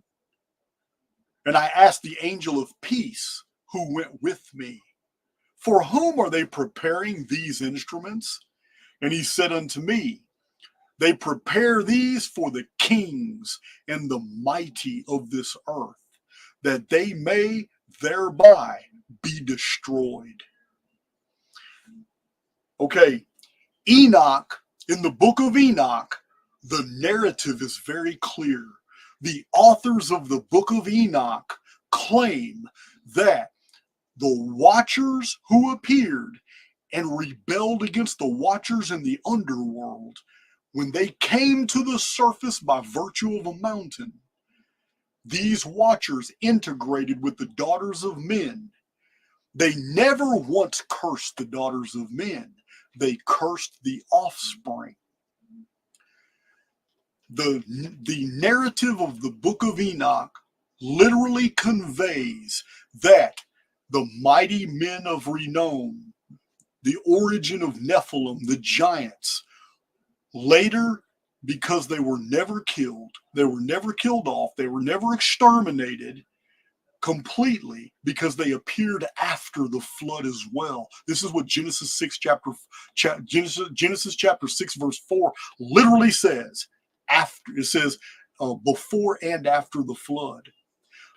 The narrative of the book of Enoch literally conveys that the authors of Enoch believe that the children of the watchers and the daughter of men is the origin of the elite, the origin of the kings and the mighty of the earth, right here. Because remember, God decided to destroy the world because of this act.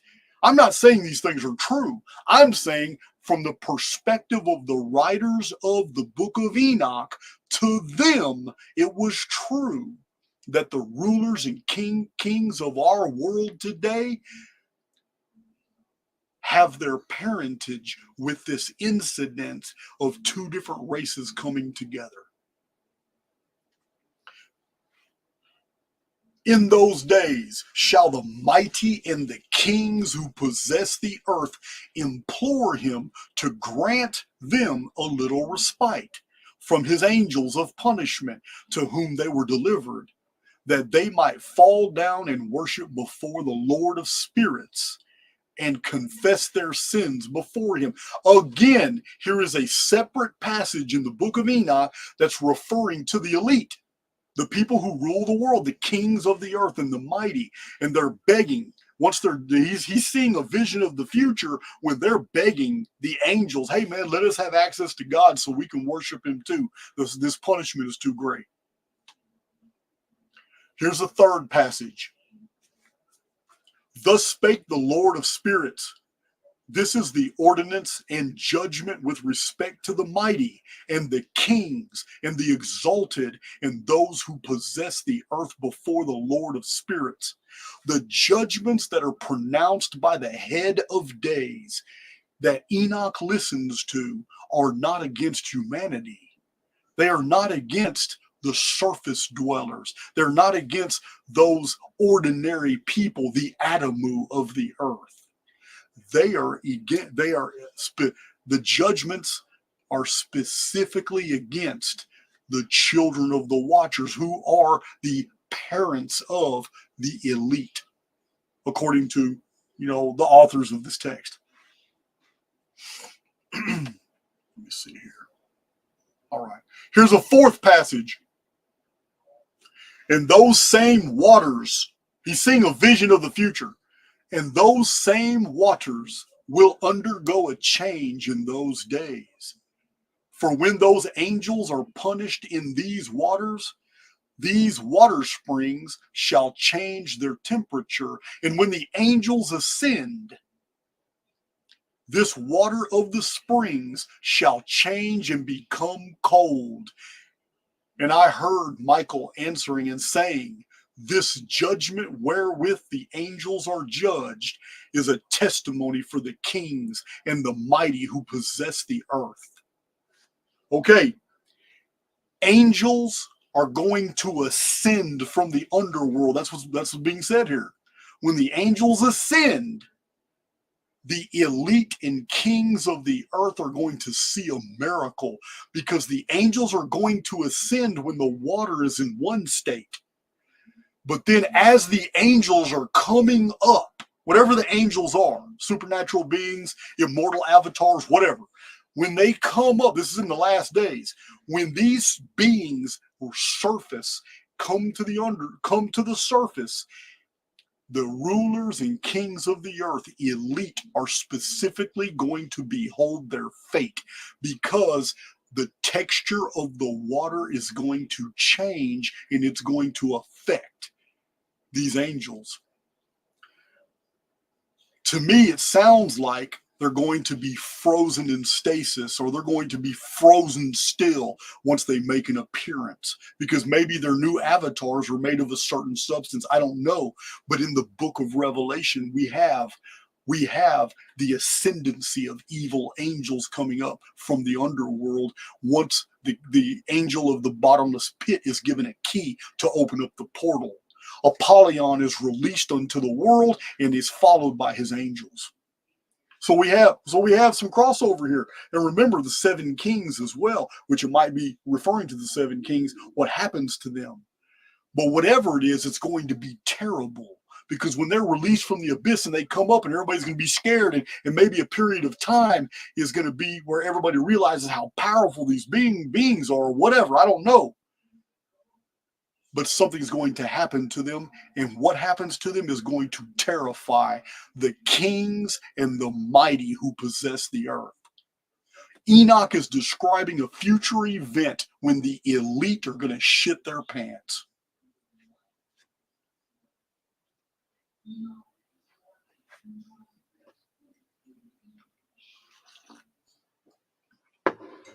Now, chapter 103, Book of Enoch. I know a mystery, and have read the heavenly tablets, and have seen the holy books, and have found written therein and inscribed regarding them, that all goodness and joy and glory are prepared for them, and written down for the spirits of those who have died in righteousness. And that manifold good shall be given to you in recompense for your labors. You're not promised to stay here. You're promised to get good things. You're promised a good destiny. You're not, and you're being addressed to as a spirit. Oh, and here it is.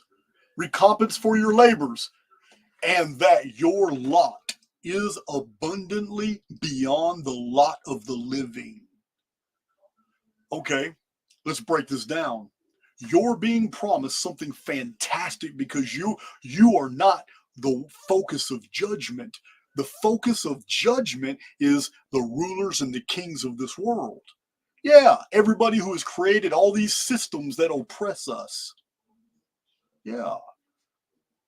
So, your lot is abundantly beyond the lot of the living. Well, that means you're not going to be here anymore because this is the lot of the living. We are going somewhere else. Remember, I tell you all the time, we're just living life sims.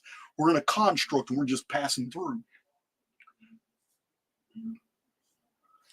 Okay, we're about to hit my summary. All the takeaways you need to know before we close this video.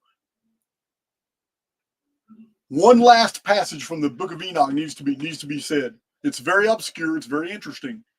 But remember, this was written at least 2,000 years ago. For lead and tin are not produced from the earth like the first. Talking about silver and gold. It is a fountain that produces them, and an angel stands therein, and that angel is preeminent. Angels in the Book of Enoch often represent phenomena as well, not just personalities. Lead is not naturally produced from the earth, but it is produced from a fountain. A fountain is something that radiates something. It's a fountain. An angel is a phenomenon, and that angel is preeminent. Well, I'm going to say he's absolutely right, because uranium-238 is radioactive. That would be a very, very preeminent phenomenon, angel. Uranium-238 and uranium, as uranium breaks down in its isotopes, it becomes lead.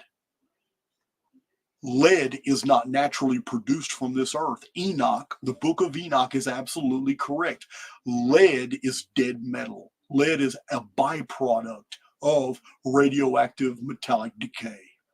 It's very interesting. Very interesting to find something like that in the Book of Enoch.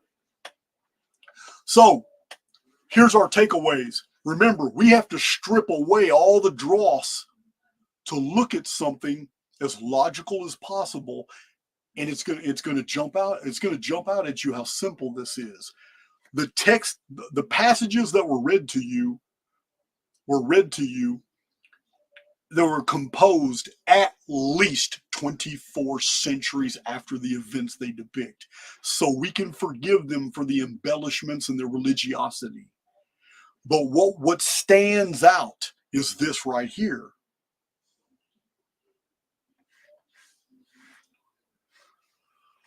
The Watchers The watchers speak the same language as the daughters of men. There's no language barrier.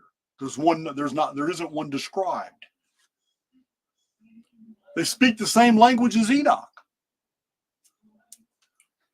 The watchers descended from a holy mountain. The watchers were sexually compatible with the daughters of men. Yeah. I don't think ET's hung like that.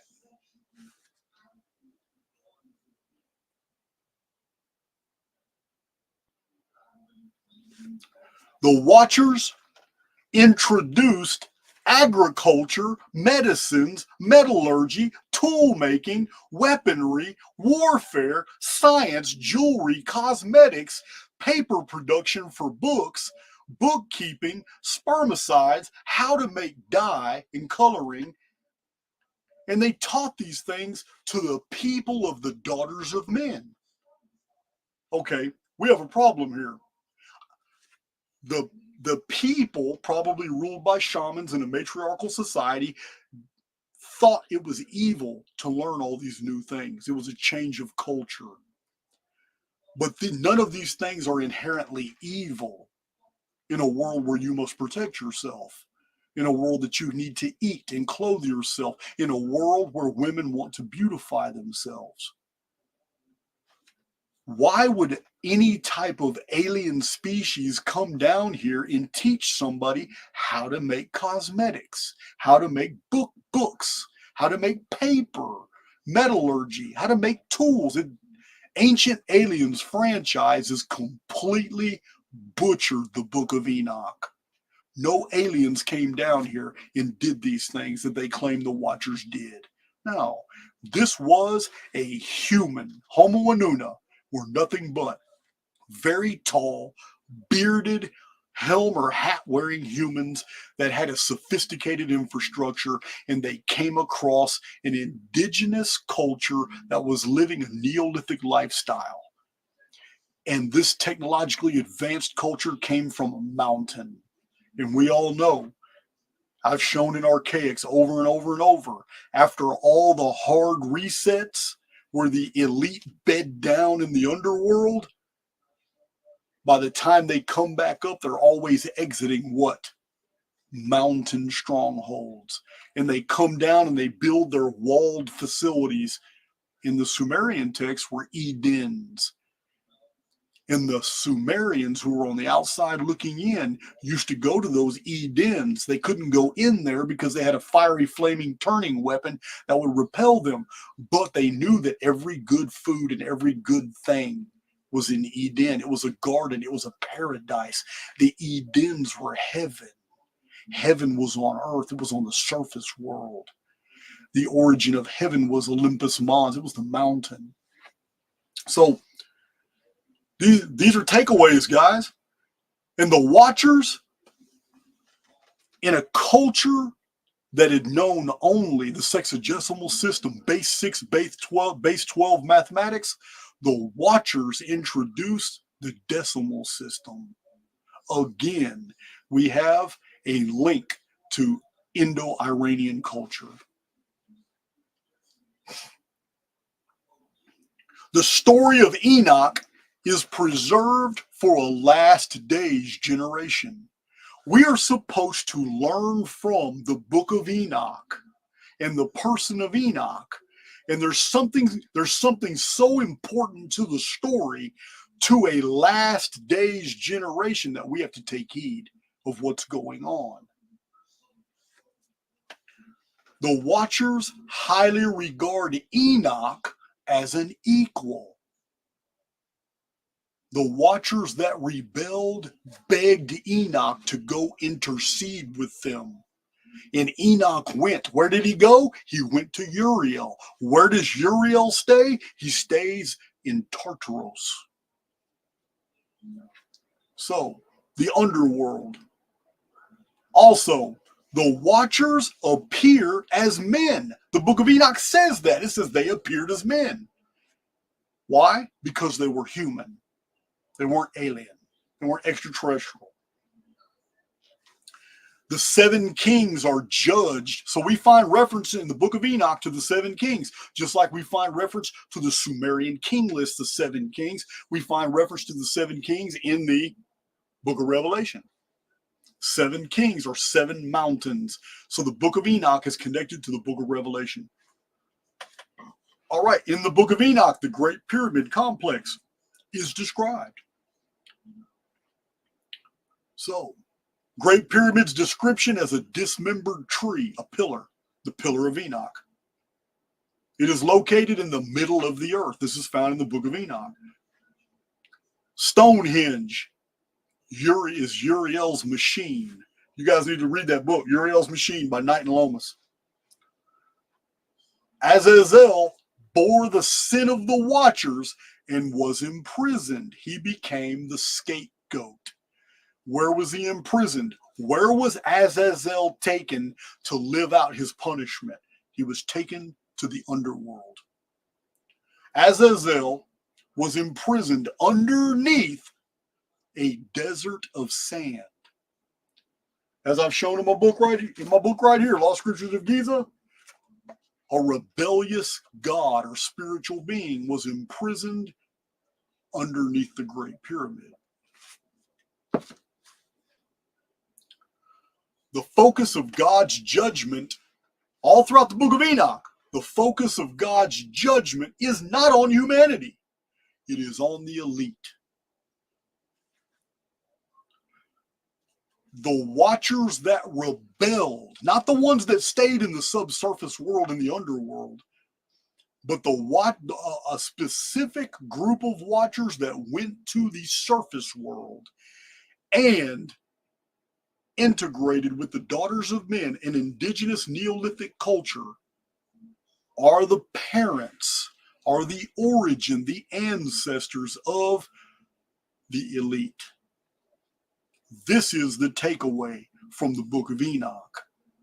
But this video is just the first in my new series on Enoch, because we have to go way deeper than the Book of Enoch. The next video, probably within a week from now, the next video is on the Book of the Secrets of Enoch and what is conveyed in Enoch 3, a very rare and most people don't even know Enoch 3 exists.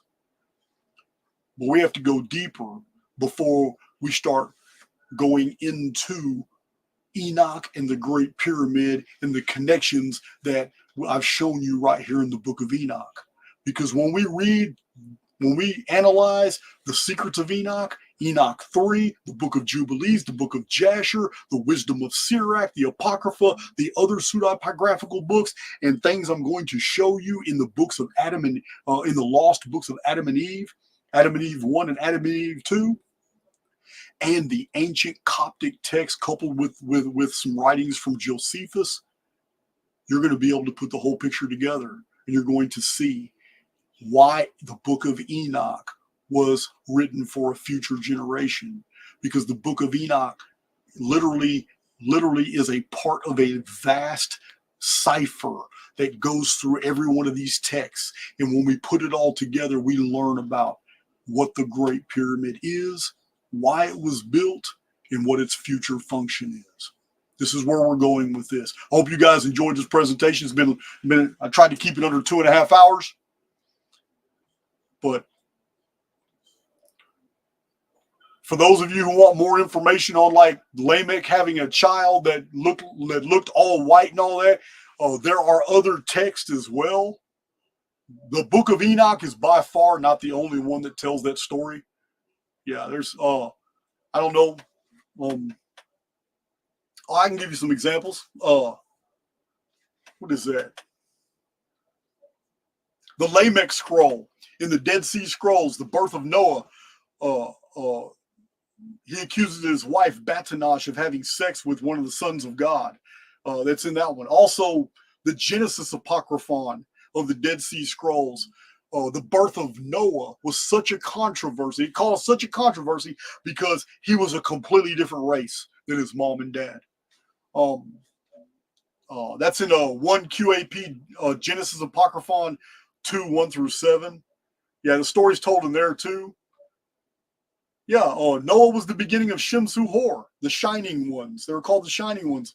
In the Egyptian text, they're often called ghosts. Like in the Turin Papyrus, in the Egyptian Turin Papyrus, Shemsu-Hor were called the ghosts. They're called the ancestors. They're called the sages. They were infrastructure builders. They were a race of people, followers of Horus. But the Egyptians also remembered them as being called ghosts. What is a ghost? A ghost is white. Do you think Jason may be taking this a little too far? Well, we have a modern example. We have Captain Cook, and when his ships landed in Australia, the Aboriginals of Australia, which are considered by anthropologists dark Caucasoid, meaning they are a dark-skinned Caucasian race. They're bearded. They're in Australia. They're the descendants of bearded Dravidians in India. The bearded Dravidians, where did they come from? An amalgamation of cultures, Aryan and the indigenous people of India. So the Bushmen of Australia, though, the Aboriginals of Australia, would not look at Captain Cook and his men, because out of respect, it was found out by translators later on, out of respect, they avoided their eyes, because the Aboriginals were a spiritual people and they believed in that the dead could walk the earth. And when Captain Cook landed with his people, they had never seen a giant ship like a wooden ship like that before. And when the rowboats came and landed, Captain Cook couldn't engage. His Polynesian translator couldn't understand the Aboriginals either. And they had to train a local from New Zealand to be able to communicate with them. But it took a while. But when they finally translated, the Aboriginals told Captain Cook they didn't mean any disrespect. But they saw the beards and the white skin and they thought they were ghosts. And it was disrespectful in Aboriginal culture down under to look a ghost in the eyes. Yeah, guys. So it has precedence. This isn't something I'm making up. It's actually very compatible with what we know of ancient Aryan culture as well, and the problems that happened, the Great Civil War, and the divisiveness. So, yeah, it's in the Turin Papyrus where the Shemsu-Hor were called ghosts. And remember, I've already done the videos where I show you Homo Inuna disappeared before the flood. This is the shock and abandonment period. People all over the world were wondering, where did they go? Where did they go? They went to the underworld. But they put false information out saying that they had ascended into the skies. So people built the CERN giant out of chalk, and they built the Nazca lines. People spent decades building these geometrical formations that could only be seen from the sky, trying to induce Homo Inuna to come back down, but they were in the underworld all along. And then the Typhon came and destroyed the world, the Typhon flood. And after the Typhon flood, the elite reappeared in the world, but now they're the Amuru, the Westerners, and they resurfaced in ancient Americas and then came to the old world of the Mediterranean. All that story's told in my other videos.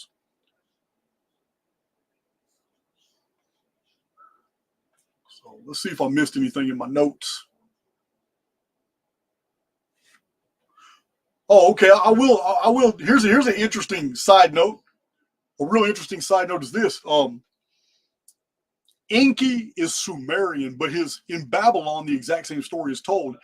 He is Oannes. And this is why Enki in Sumerian was also called Ea. But in Babylonian, it was Oannes. And he came from the sea, and he brought his Anunnaki with him. In the Sumerian version, it's Anuna, or sons of An. And then in the Babylonian version, it's the Anunnaki.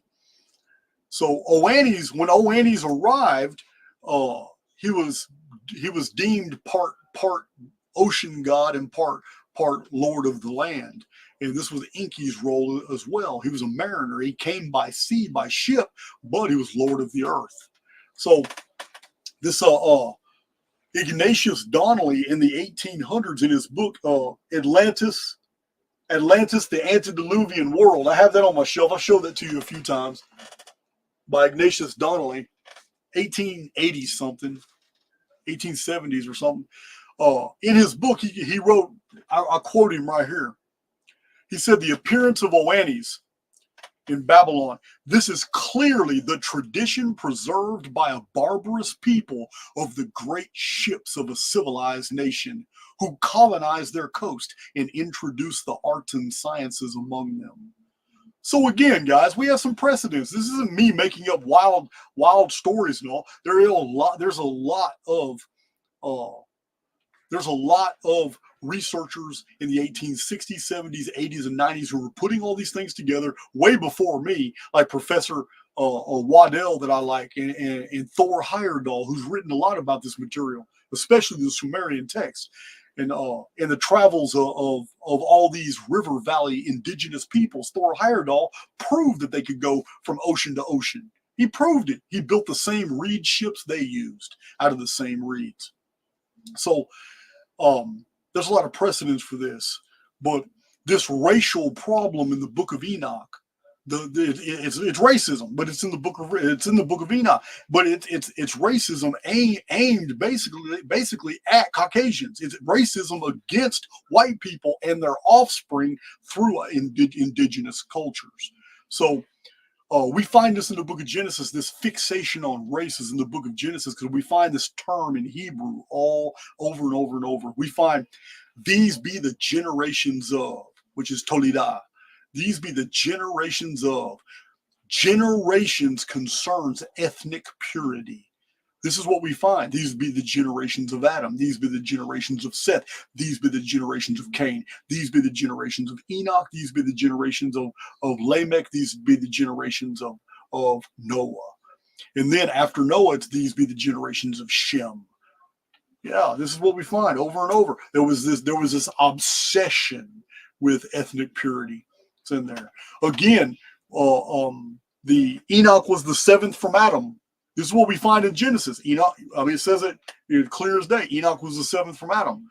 But in the seventh from Adam deal was only copied. Adam was Adamu. It's only copied from an old Assyrian text that's been recorded about the seven sages before the flood. The seventh sage was named Utu-Abzu.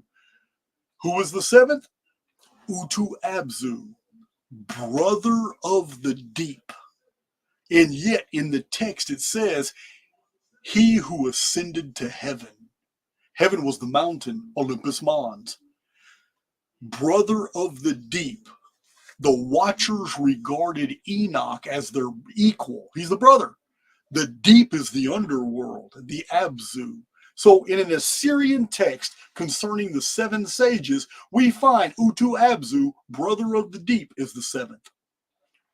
And he is the one who ascended into heaven. And Enoch was the seventh in his generations. He ascended into heaven and he was no more. No one ever seen him again because he went up into the mountain, went into the underworld, was gone.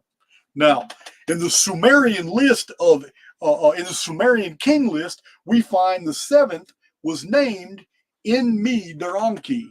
Enmi-Daranki is the seventh king of the Sumerian king list. Now, there's several Sumerian king lists, but just like Enoch, he was taken into heaven and taught secrets. So the Book of Enoch, which was written by rabbis who were in Babylon, had access to Babylonian and Assyrian libraries where they got all these texts from, and they made these compositions. This is why it's necessary to strip away all the dressing, because the dressing was added. When you break text down to their core fundamentals, you basically see what is being communicated. Yeah, it's all very interesting. It's all very interesting. So the last thing I'm going to do is I'm going to show that chart one more time, because having considered all this information I just gave you, you need to see the chart one more time, just so it'll fit in. I'm going to post the chart. As soon as I'm done, I'm going to post this chart so you can see it. I'm going to post it on YouTube so you can see it. So here's the chart. The yellow part is when the Book of Enoch was written. The white triangle pyramid back then is the history of the Watchers It's the history of Enoch. But in anthropology, it is the beginning of all Aryan civilizations, all Indo-Iranian civilizations. This is when their agriculture began, their canal works, their dikes. This is when their exploration of the world began. It's all in here. And remember, the beginning of this white pyramid right here is 3439 BC. I've already told you guys about the 35th century BC and quoted many sources. According to anthropology, the 35th century BC saw an unprecedented explosion in agriculture, agrarian thing, is civilization, infrastructure, city building, city planning, vast canal works, farming, everything. It exploded within 100 years. Within 100 years, all of a sudden, people were building everything in infrastructure that had appeared for the next 5,000 years. It all just suddenly exploded. And the yellow part is the Book of Enoch period. And that big circle you see is the 2,400 years of history between the events that are being described in the yellow ovoid and the white triangle. There's 2,400 years. That's enough time for the Book of Enoch to get kind of silly. That's my presentation, guys. Now I'm done. Stop sharing my screen. Love you guys. My next, what's Wednesday? Let's see, Thursday, Friday, Saturday. I may post something else. I don't know. But my next live video is going to be about 6-7 hours, and it's going to be in Tampa, Florida. You guys already know. It'll be an all-day lecture. It'll be an all-day lecture, guys. It's going to be a long video Saturday. The video after that, we're picking up right here where we left off. But now we're going to be examining the Book of the Secrets of Enoch and Enoch 3. And we're going to find out what else we learned. And with each video about Enoch, we're going to do a summary of all the new things we've learned, putting this picture together so you guys can see what I see. So when you watch my Great Pyramid videos, and when you watch my Phoenix videos, you'll have it all. You'll understand how every bit of this fits together, because it does. We got 16 more years before the Phoenix phenomenon, May 2040. Believe me, we're going to be all right. We're going to be all right. But there's all kinds of things that we need to know, because we're in the second seal right now, guys. And you already know 2024, it's going to get real interesting.